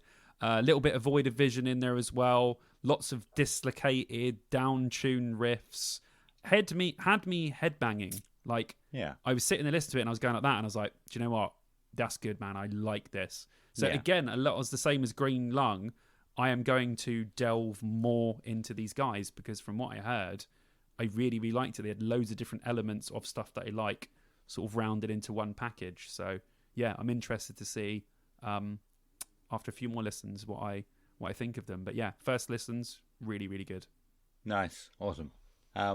Dinosaur Pileup. Short one, this one. Dinosaur Pileup are a British alt-rock band led by singer, songwriter and multi-instrumentalist Matthew Bigland, whose riffy, grunge-inspired sound has earned comparisons to Nirvana and Foo Fighters.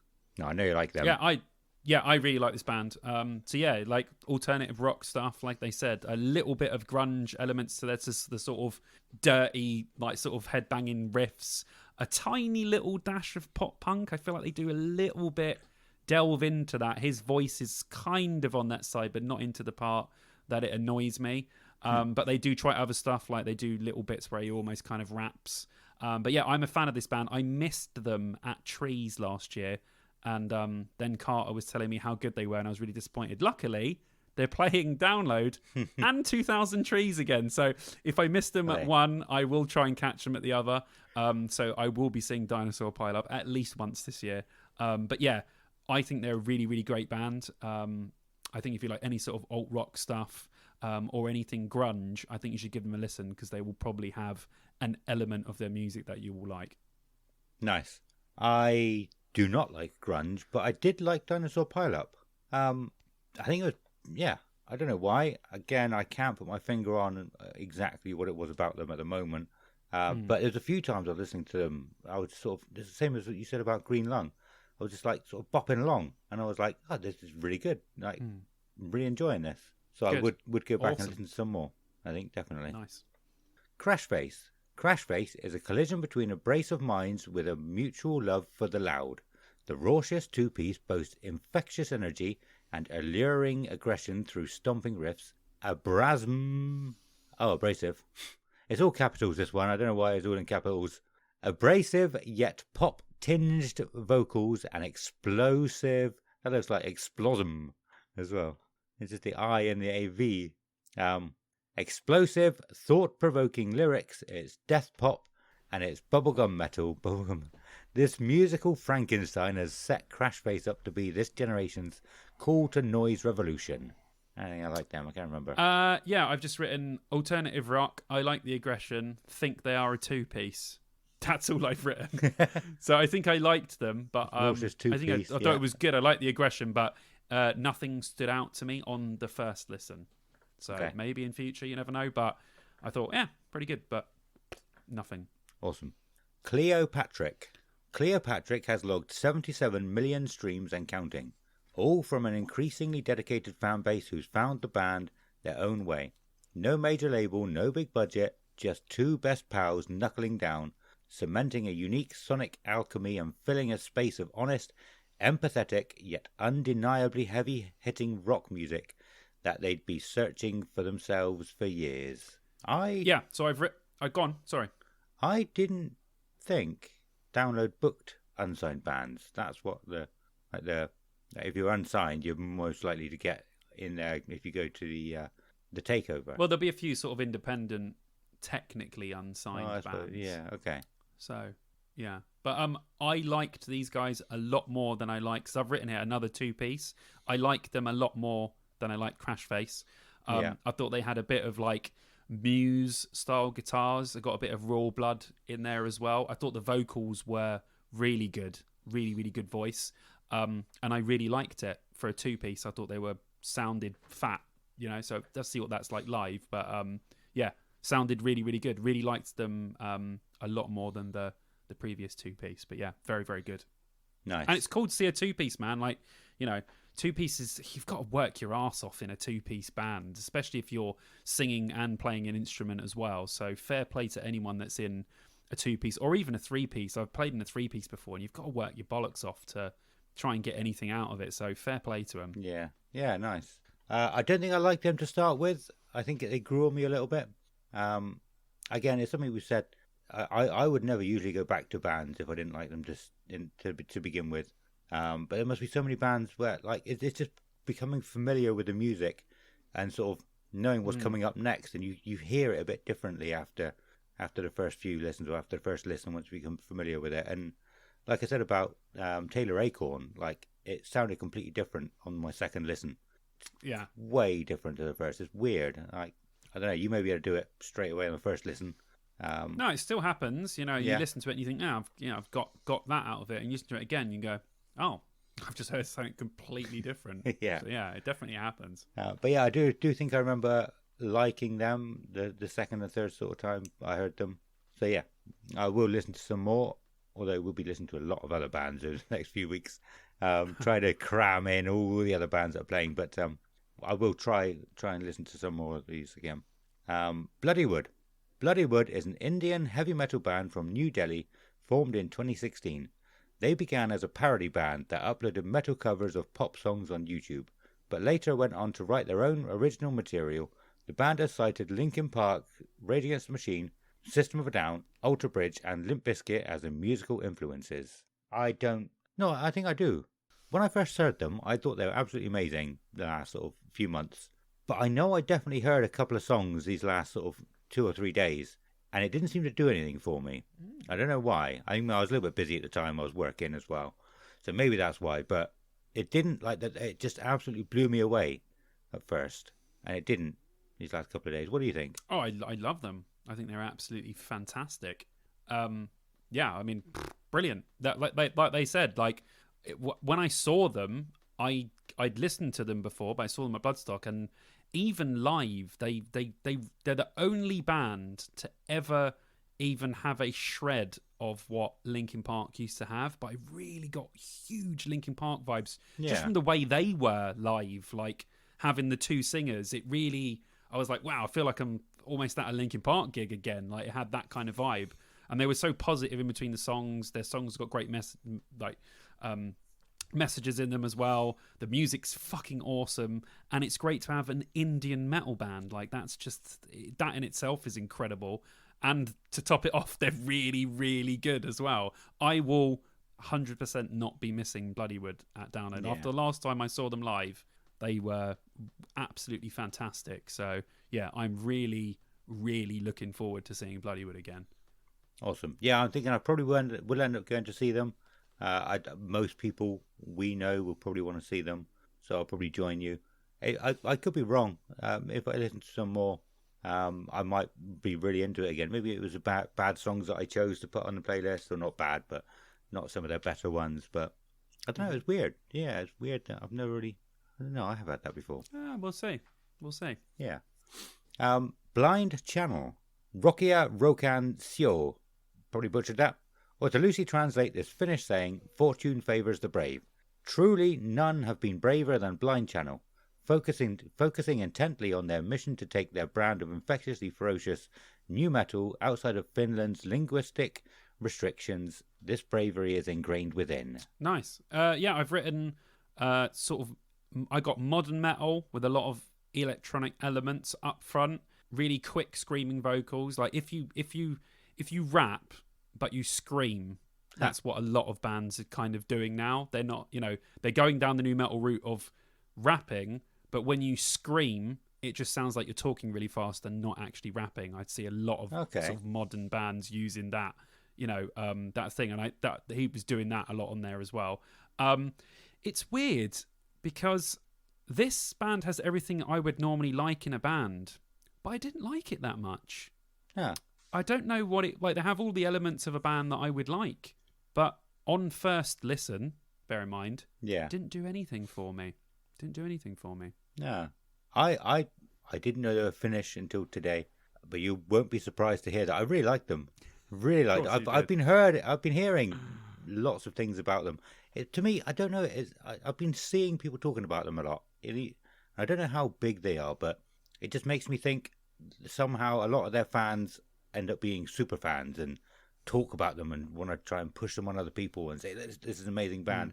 Not all bands have that, and I don't know what you have to do to be able to make that happen, or if it just is an accident sometimes. But yeah, I've heard a lot about them, been seeing a lot about them for a long time. Never listened to them until recently, and I couldn't believe it. I was like, why have I not been listening to this band? They're amazing. Nice. Yeah, really good. Really liked them. I'll give them another try because, like I said, they have everything I should like.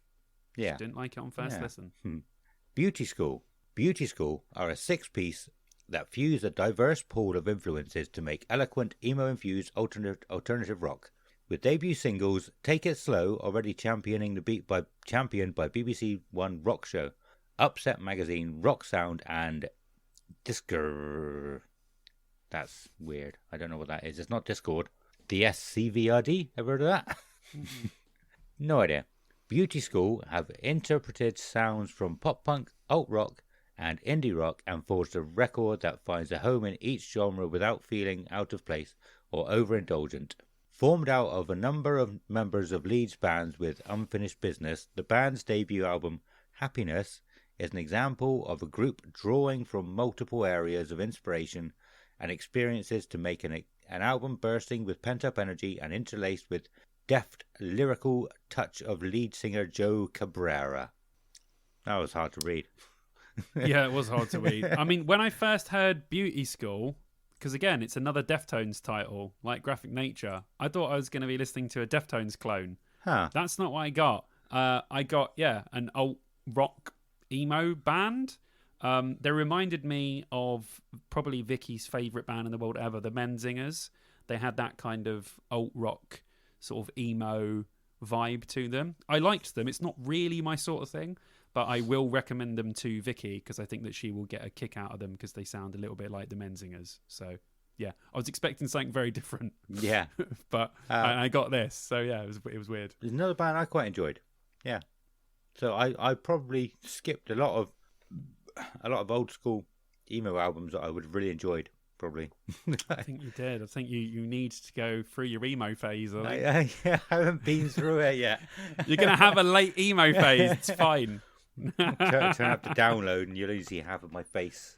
He's going to have hair down here. He's going to be wearing red eyeshadow like I used to. The makeup, I can do the makeup. A red tie. A while ago. He's going to be sitting in the corner talking about how much he loves Gerard Way. He's got a new Mike M tattoo. Oh, I think they're going to have a field day with this in the Discord, aren't they? Do your worst. I don't care, but we need to just dress. We need to do, at one day at Download, we just need to do you fancy dress. I'll bring loads of clothes with me and we need to do you up emo for the day. That would be fantastic. I don't know if I want to do that. You can have an emo day. Let's do it. Avatar.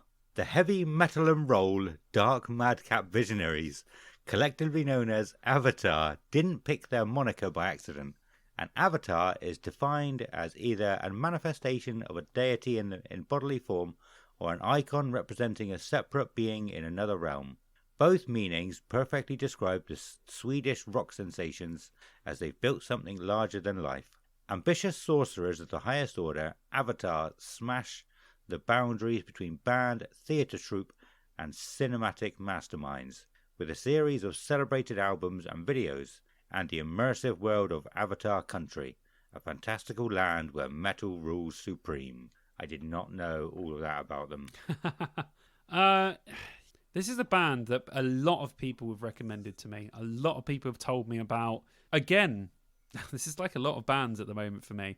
They have everything in a band I should like. They have a cool image. The music's good. They're kind of crazy. They got cool ideas.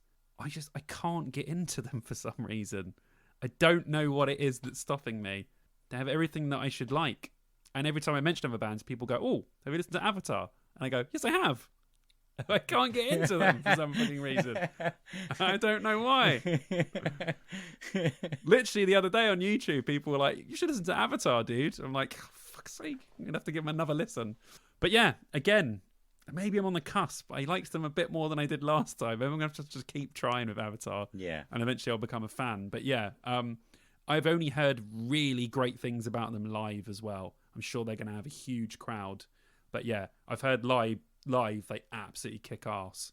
So there is a possibility, if no one else is playing at the same time that I really, really want to see, I might check out Avatar to see if it's live where they turn me into a fan. Yeah. But yeah, what did you think? I like Avatar. I said a little while ago I didn't like them. I had never liked them until I was listening to some songs for because they were announced for download. No, I think it was a new album, wasn't it? And it was on my release radar. And I listened to the new song and I was like, this is really, really good. Like, why have I not been into these before? And then I tried to listen to a few more and they weren't as good as I remembered the first one being. Maybe it's different songs, I just wasn't into them as much. And then another song came on again today and I was like, yes, this is good. This is really good again. Like, so it's probably a bit hit or miss for me, but when I like the songs that I've liked, I've really liked them, if that makes sense. Yeah. So I probably will end up going to see Avatar at download this year. I probably will make the effort. I'm very, very well maybe joining you there, so. Awesome. But heavy metal and roll, though, that was amazing. Heavy metal and roll, like that. Jesus. The Amity Affliction. The Amity Affliction cocoon raw honesty in haunting hooks, pummeling grooves, and rapturous riffs. The Australian heavy alternative quartet, Joel Birch, Aaron Stringer, Dan Brown, and John Longobardi unearth a powerful truth on their 7th full-length and debut for Pure Noise Records. Everyone loves you once you leave them. What do you think? Yeah, they were okay. Metalcore. The music was good. The guy's screams were good, but then he started singing in that tone that I don't like. Almost where, I take the example. So this is what I'm trying to explain to people. And I say there's a certain tone I don't like, right? A Day to Remember are great when they're doing the heavy parts. But as soon as he starts singing a chorus, I'm automatically out. Yeah. Because he has that, there might even be American, but he has that American pop punk edge on top of the metal stuff or changing from one to the other.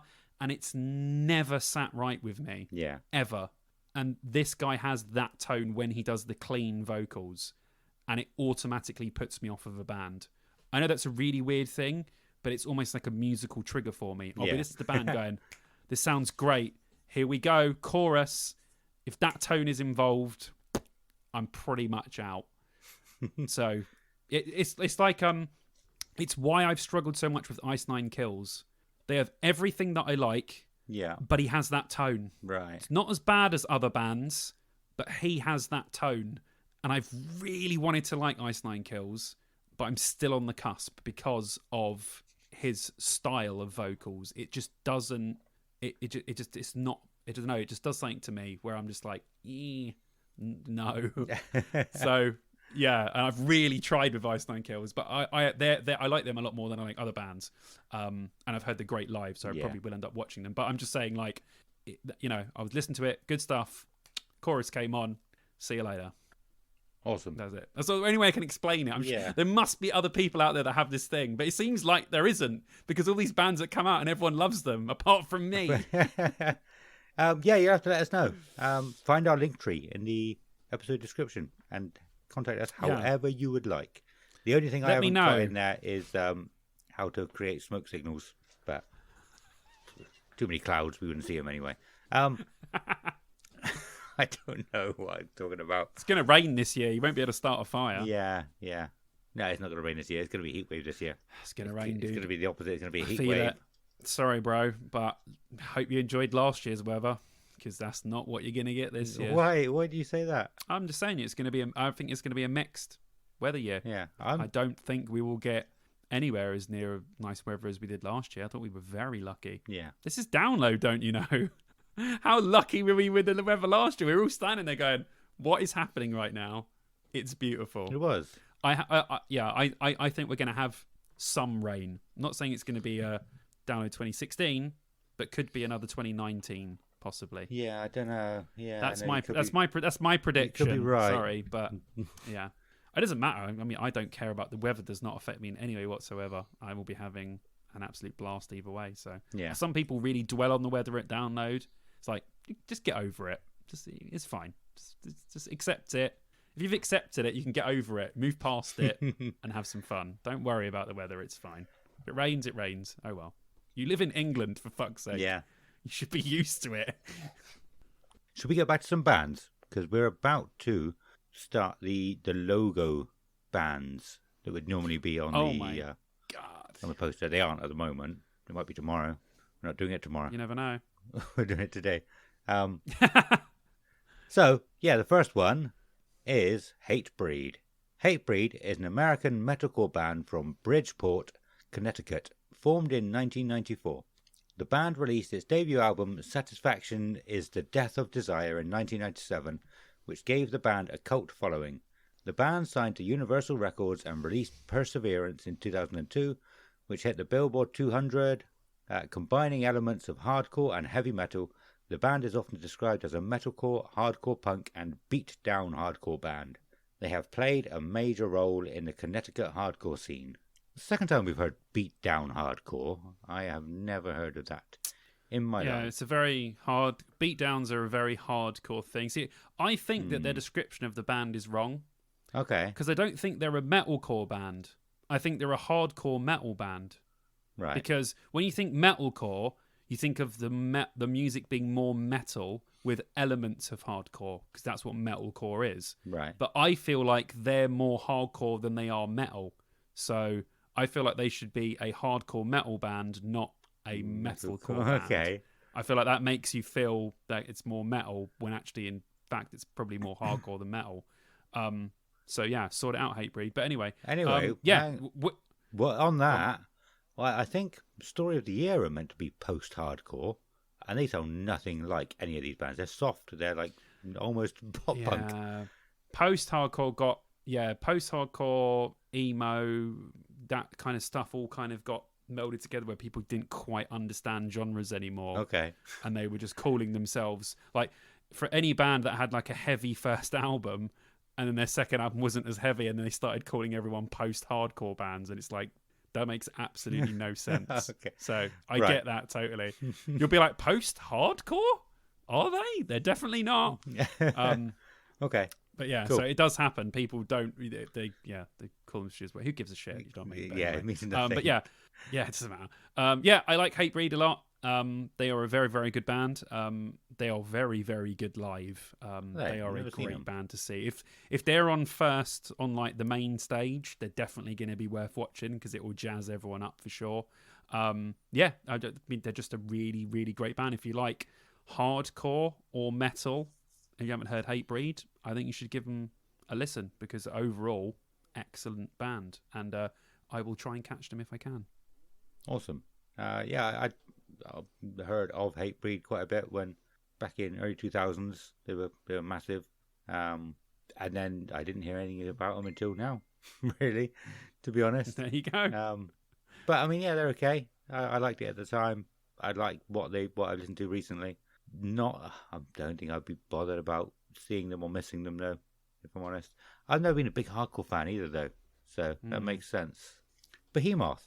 In the annals of metal, there is no band more synonymous with an unswerving commitment. Oh, these guys. Come on, you've got some big words. You've got an English teacher in your band, haven't you? In the annals of metal, there is no band more synonymous with an unswerving commitment to the single-minded defiance of expectation than Behemoth. Over the course of their remarkable 31-year career, these Polish hellraisers, spearheaded by Adam Darsky, aka Nurgle, are more than just the architects of their country's legendary extreme metal scene.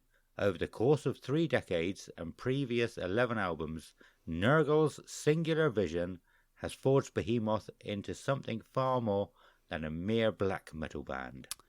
For the third time, a band that has everything that I should like. Yeah. Literally everything. Everyone knows how much I like dark stuff. but I've never been able to get into Behemoth. Yeah. Everyone around them I'm into, Filth, Dimmu Borgir, all the bands you would expect someone who listens to Behemoth to listen to. Yeah. But I've just they've never done it for me. And I heard at 29, I think it was 2019, that they were absolutely mind-blowing live on the main stage. I think they supported Slipknot. Yeah. And I was like, damn, I'm really upset I actually missed that, because that might have brought me over to sort of their side. But yeah, obviously, if you like black metal and you like all those other bands that I mentioned, I'm sure you will be a huge Behemoth fan. But yeah, they've never done it for me. Never done it for me. I don't know what's stopping me being a fan of theirs, but I'm just not there with them. But seeing them live might change my mind if I get that opportunity. So yeah. Cool. Yeah, I've never really listened to much Behemoth. I don't remember hearing much of their stuff over the last few days either. Maybe another band just didn't come on when it was on random. So yeah, but it's not my kind of band anyway. I don't know why. I don't know why.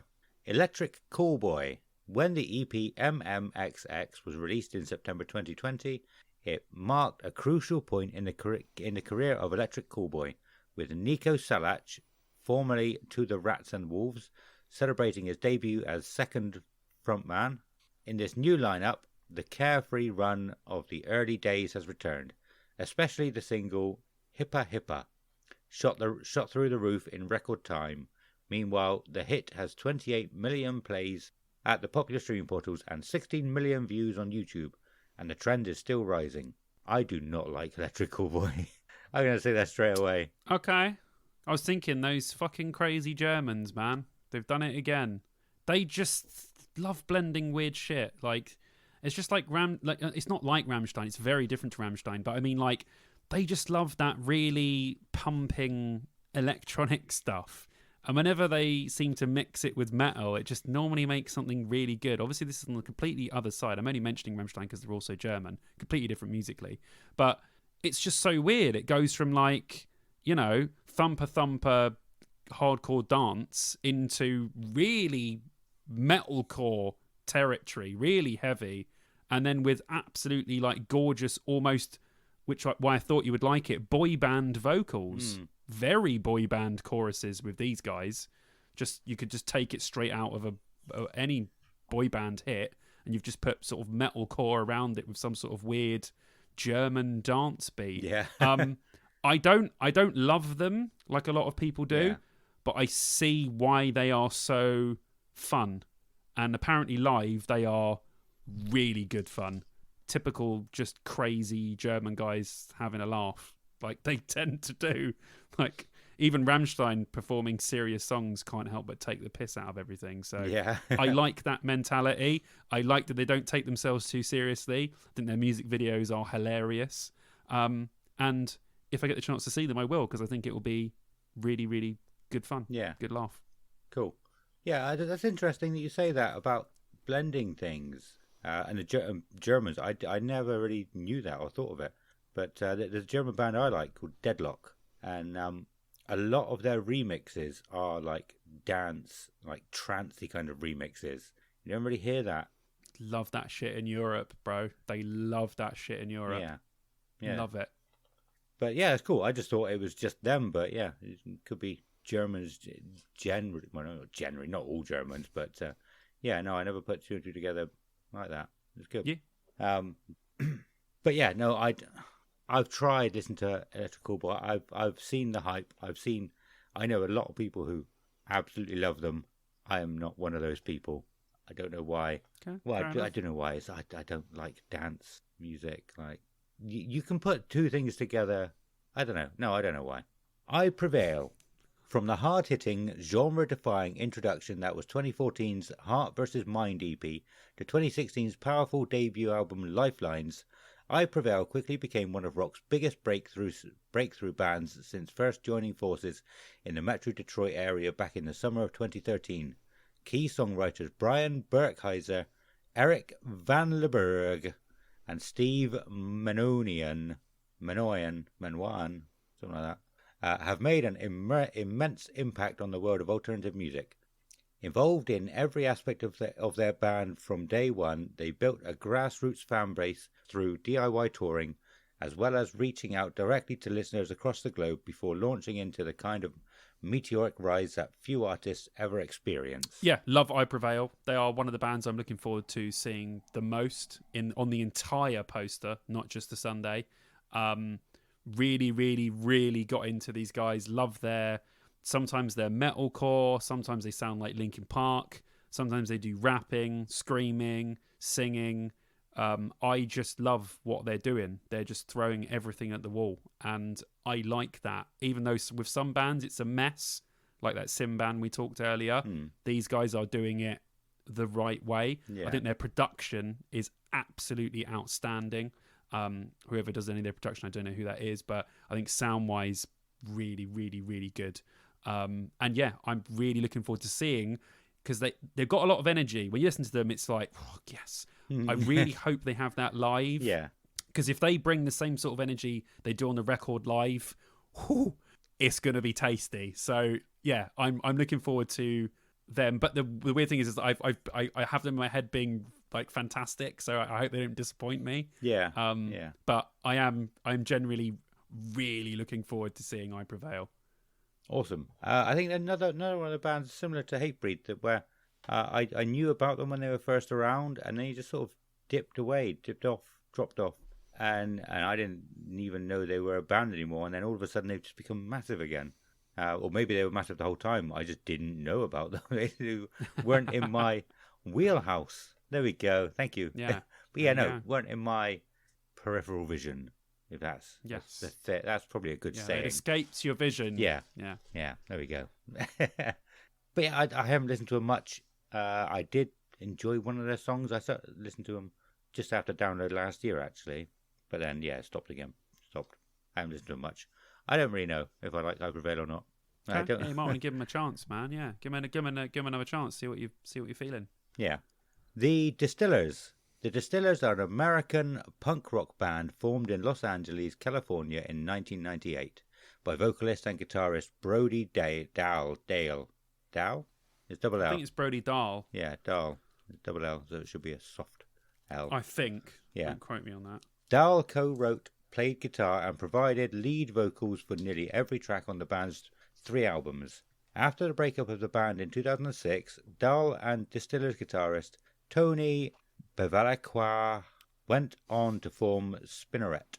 It finishes there. It's an odd place to finish. I think I actually got this one from Wikipedia because I didn't know anything on Spotify. Okay. Yeah, Distillers are good.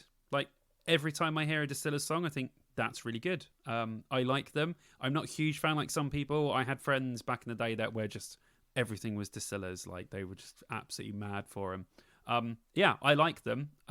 I won't watch them. They're not, even though I like punk stuff, it's not my sort of version of it. But they're really good, and I can see why a lot of people like them. And also, they were supposed to play last year, and they had to cancel. Yeah. So, fair play that they're actually got on the lineup this year. Yeah, awesome.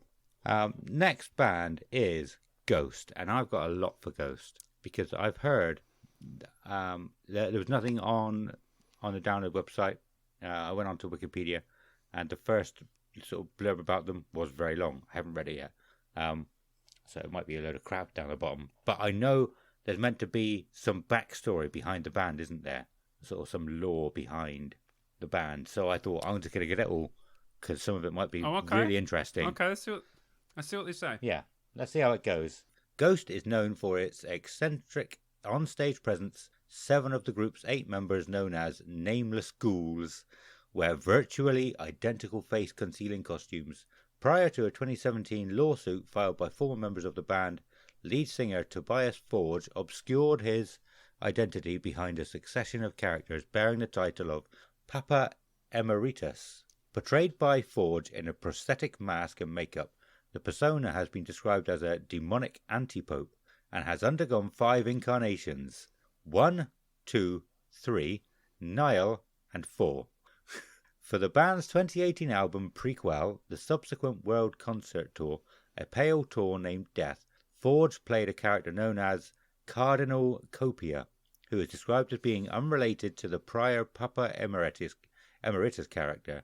Copia's costume consists of either cardinal vestments or a black or white tuxedo. He also sports a prosthetic mask with black eye makeup and multicolored eyes.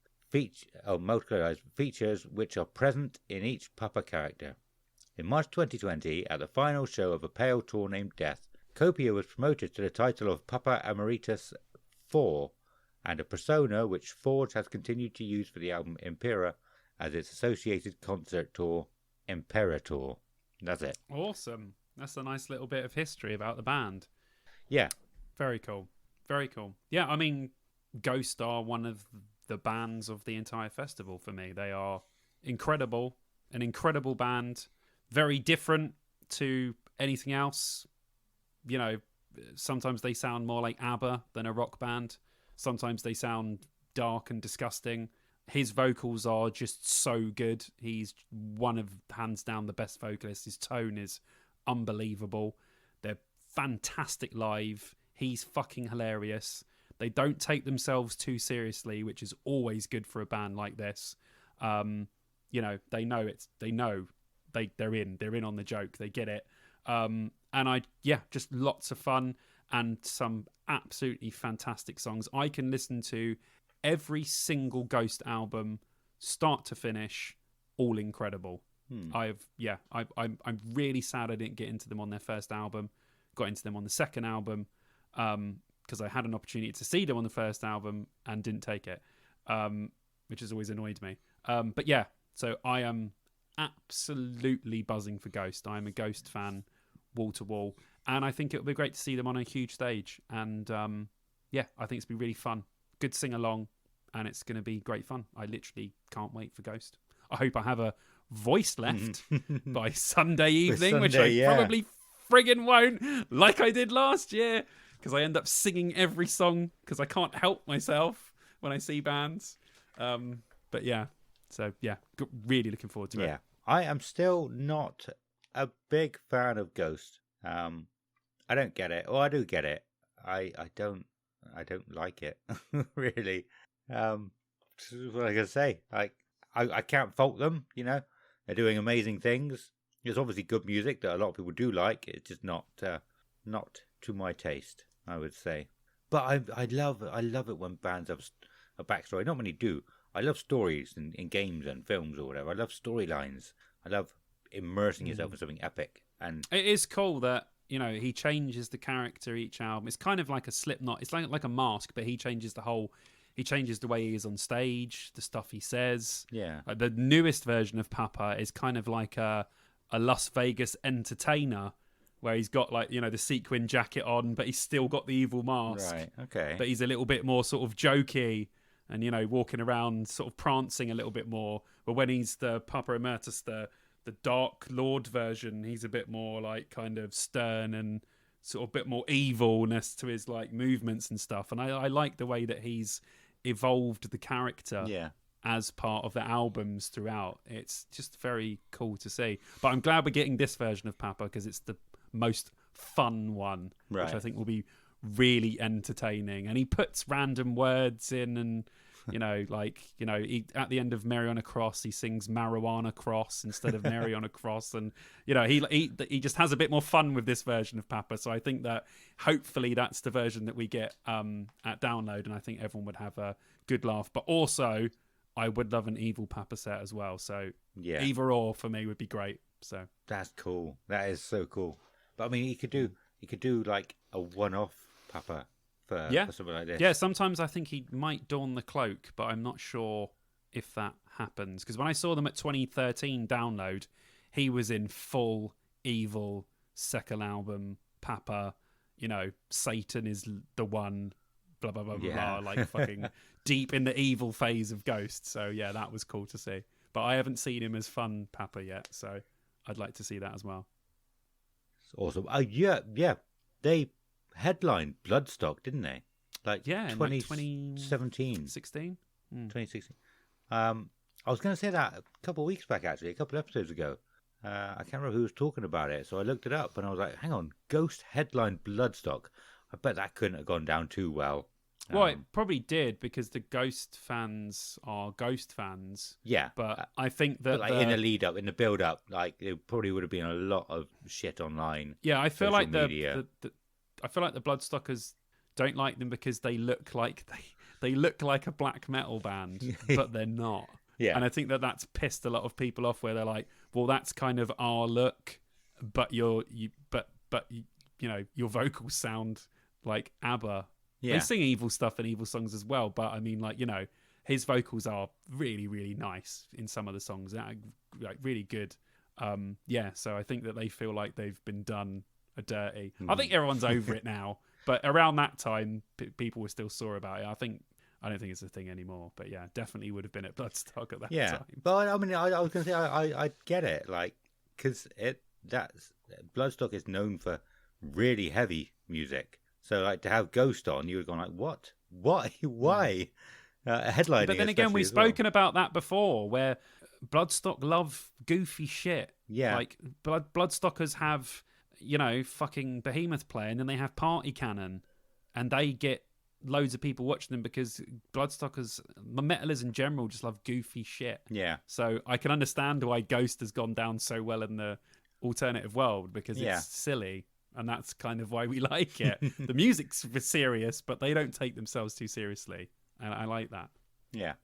Cool. We haven't got too many left. Two to go. It's 2. Yep. 2 to go. Parkway Drive. In the kitchen of the Byron Bay home of Winston McCall stands a refrigerator adorned on one side by a quote from Tom Waits. I want beautiful melodies telling me terrible things. This, the Parkway Drive vocalist says, is a pretty good summation of himself. It holds true too, as one of the guiding principles behind Darker Still, the 7th full-length album to be born of this picturesque and serene corner of northeastern NSW Australia. What's NSW? Don't know. Southwest? North-southwest. Could be north. Oh, southwest. NS. Oh, I don't know. Yeah. I thought you just said SW, so I was saying Southwest. Sorry. Northeastern, north-southwest Australia.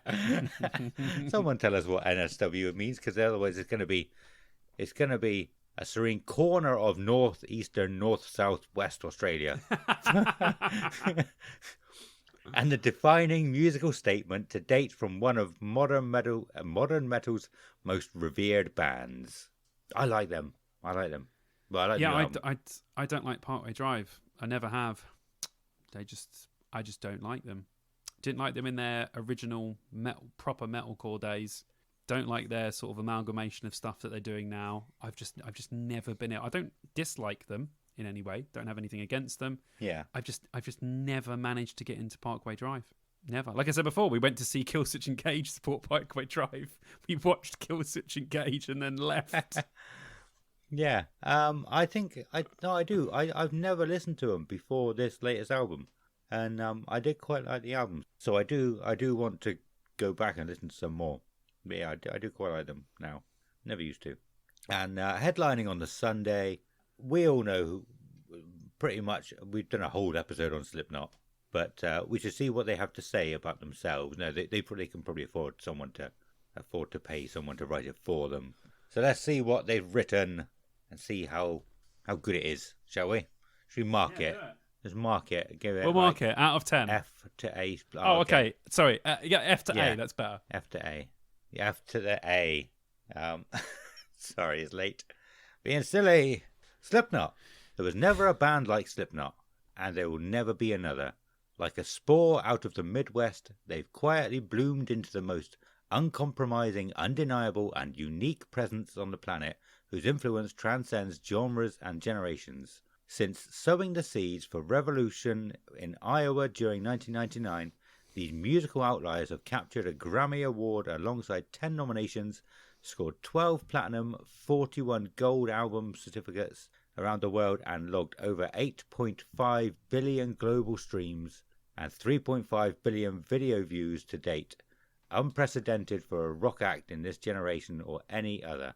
Rolling Stone cited the seminal platinum-selling 2001 album Iowa among the 100 greatest metal albums of all time, while The Ringer attested they're the most important heavy band of their era. In addition to making the group's third consecutive number one debut on the Billboard Top 200, their sixth full-length album, We Are Not Your Kind, bowed at number one in 12 countries worldwide in 2019. Selling out shows on multiple continents, they deliver an irreplicable, multi-sensory experience on tour and through their own festival, Knotfest.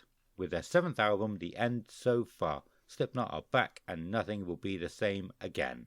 I think that was quite good. Well written. Yeah, B. Pay them more. Says everything that you need to say about the band. Yeah. Although they did make quite a mistake where they said there'd never be a band like Slipknot. You're going to say Mushroom except Head Mushroom again. Head that came like 3 years before them. I know obviously they haven't done quite as well, but you can't. There should be a link to Mushroom Head there saying there was never anyone like Slipknot, except the band that done exactly the same thing as them, but only before they did. I didn't know they did it before. Well.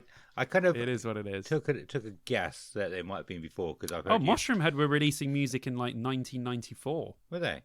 Yeah, in masks. In masks. So yeah.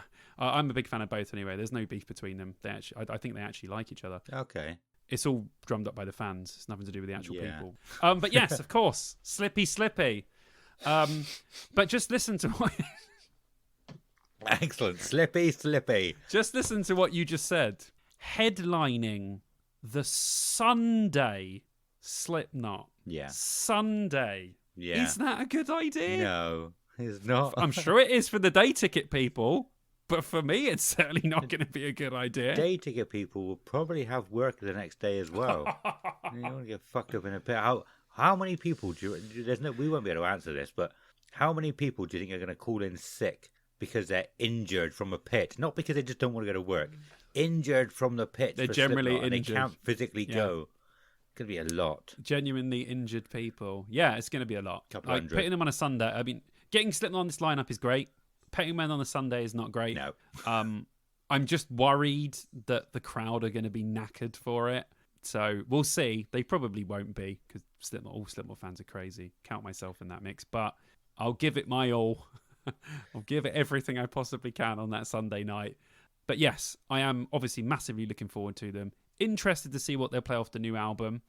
And interested to see my first ever post Roadrunner Records Slipknot show. Yeah, good point. To see if they've changed anything or if there's anything they wanted to do that they couldn't do, or are they going to mix some stuff up? Are they going to play some song? I don't know what's going to go on. So I'm quite intrigued to see what they do. But I'm always up for a Slipknot show. So yes, 100% yes. Yeah. Excited. Awesome. I think people are going to be tired on the Sunday, but the people at the front, as soon as the people next to them start going crazy, then they'll go crazy, and then other people will see them going crazy, and there, I think it's people are going to be knackered after. Basically, it might be all right. Do you know why? Because the most nuts crowd I saw last year was Korn on the Sunday. Yeah, like second to Biffy, they were on the bill.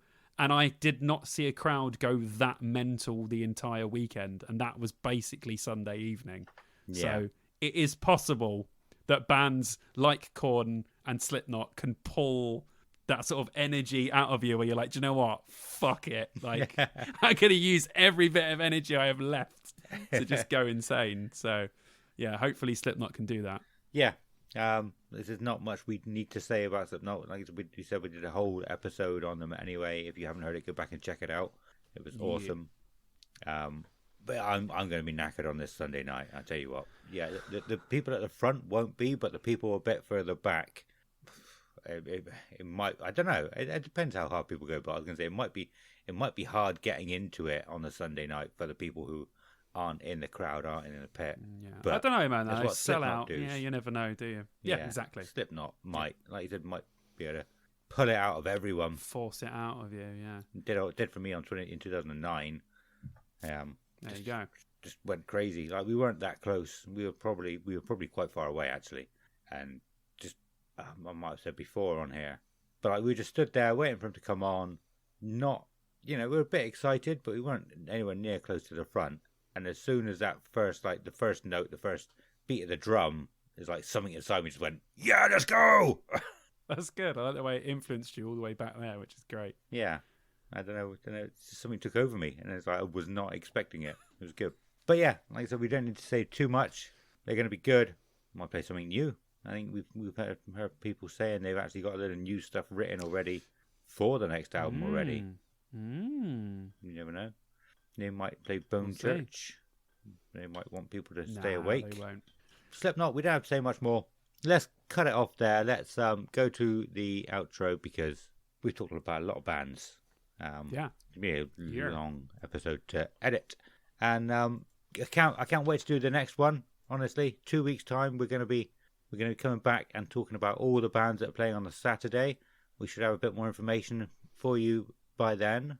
Yeah, there might be a few more bands added. We might not have to piss around talking about like cucumbers down pants at the beginning of the episode. We might have to get into it a bit quicker next episode, but we don't know. We'll see how it goes. Maybe just talk about bands less. Let's talk about cucumbers down pants more. Talk about cucumbers. Yeah, let's make it a cucumber podcast. A cucumber podcast. A vegetable podcast. Awesome. But anyway, yeah, we gotta go. Discord, come and join our Discord. It's absolutely amazing in there. Again, thanks to Stu, who's been sort of adminning it for us, or moderating it for us, doing a fantastic job. We really appreciate it, and we really appreciate everybody in there who's chatting. And I think we've had someone today post their band in it actually. But yeah, if you're in a band, come and join and share what band you're in. Let's have a listen. 100%, man, do it. But yeah, it's absolutely amazing in there. The Wednesday morning episode again. I know it feels like a long time ago I said it now, so I'll say it again. Get your stories into us. Get your experiences and what you love about Download into us, so we can start getting ready for the Wednesday morning episode. It's going to be, I have a feeling it's going to be so much more epic, I want to say, this year than last year. And last year was good as it was anyway. It was really good. I really enjoyed it. But this year, I'm hoping is going to be 10 times better. So get your messages in, or voice messages, and we can start doing that. We'll start prepping for it. But yeah, thank you all for listening. We love you all. We've grown far beyond our expectations. We really enjoy doing this, and knowing that other people are enjoying it too makes it far better. It makes it even better than what we thought it was going to be. Simon, do you want to say a few words about your YouTube before we go as well? How it's going? Yeah, and all so that? Again, going fantastically. Nearly at 700 subscribers now, which is absolutely incredible. So if you haven't come over to have a look at my YouTube yet, do it. I'm Simon Bond on YouTube. It's going really, really well. And if you want to hit me up on the socials, it's Fonzie_Simon on Instagram. Awesome. I'm really enjoying your YouTube. I've said a few times now, just what you're doing with it these days is really good. Really enjoying it. It's the way I found you. So yeah, of course I'm enjoying it. Thanks, dude. We'd love to hear from you, whether that's by email, or you can send us a message on our socials, or by joining the Discord that we keep banging on about. It's absolutely amazing, but it's only amazing because of the people who've already joined. So we're going to say a massive shout out to everyone in our Discord, I think. Everyone. And every single method of contacting us will be in the show description. We also need to thank our Patreons, who are James Harrison and Alexander Toon. Absolute massive legends they are.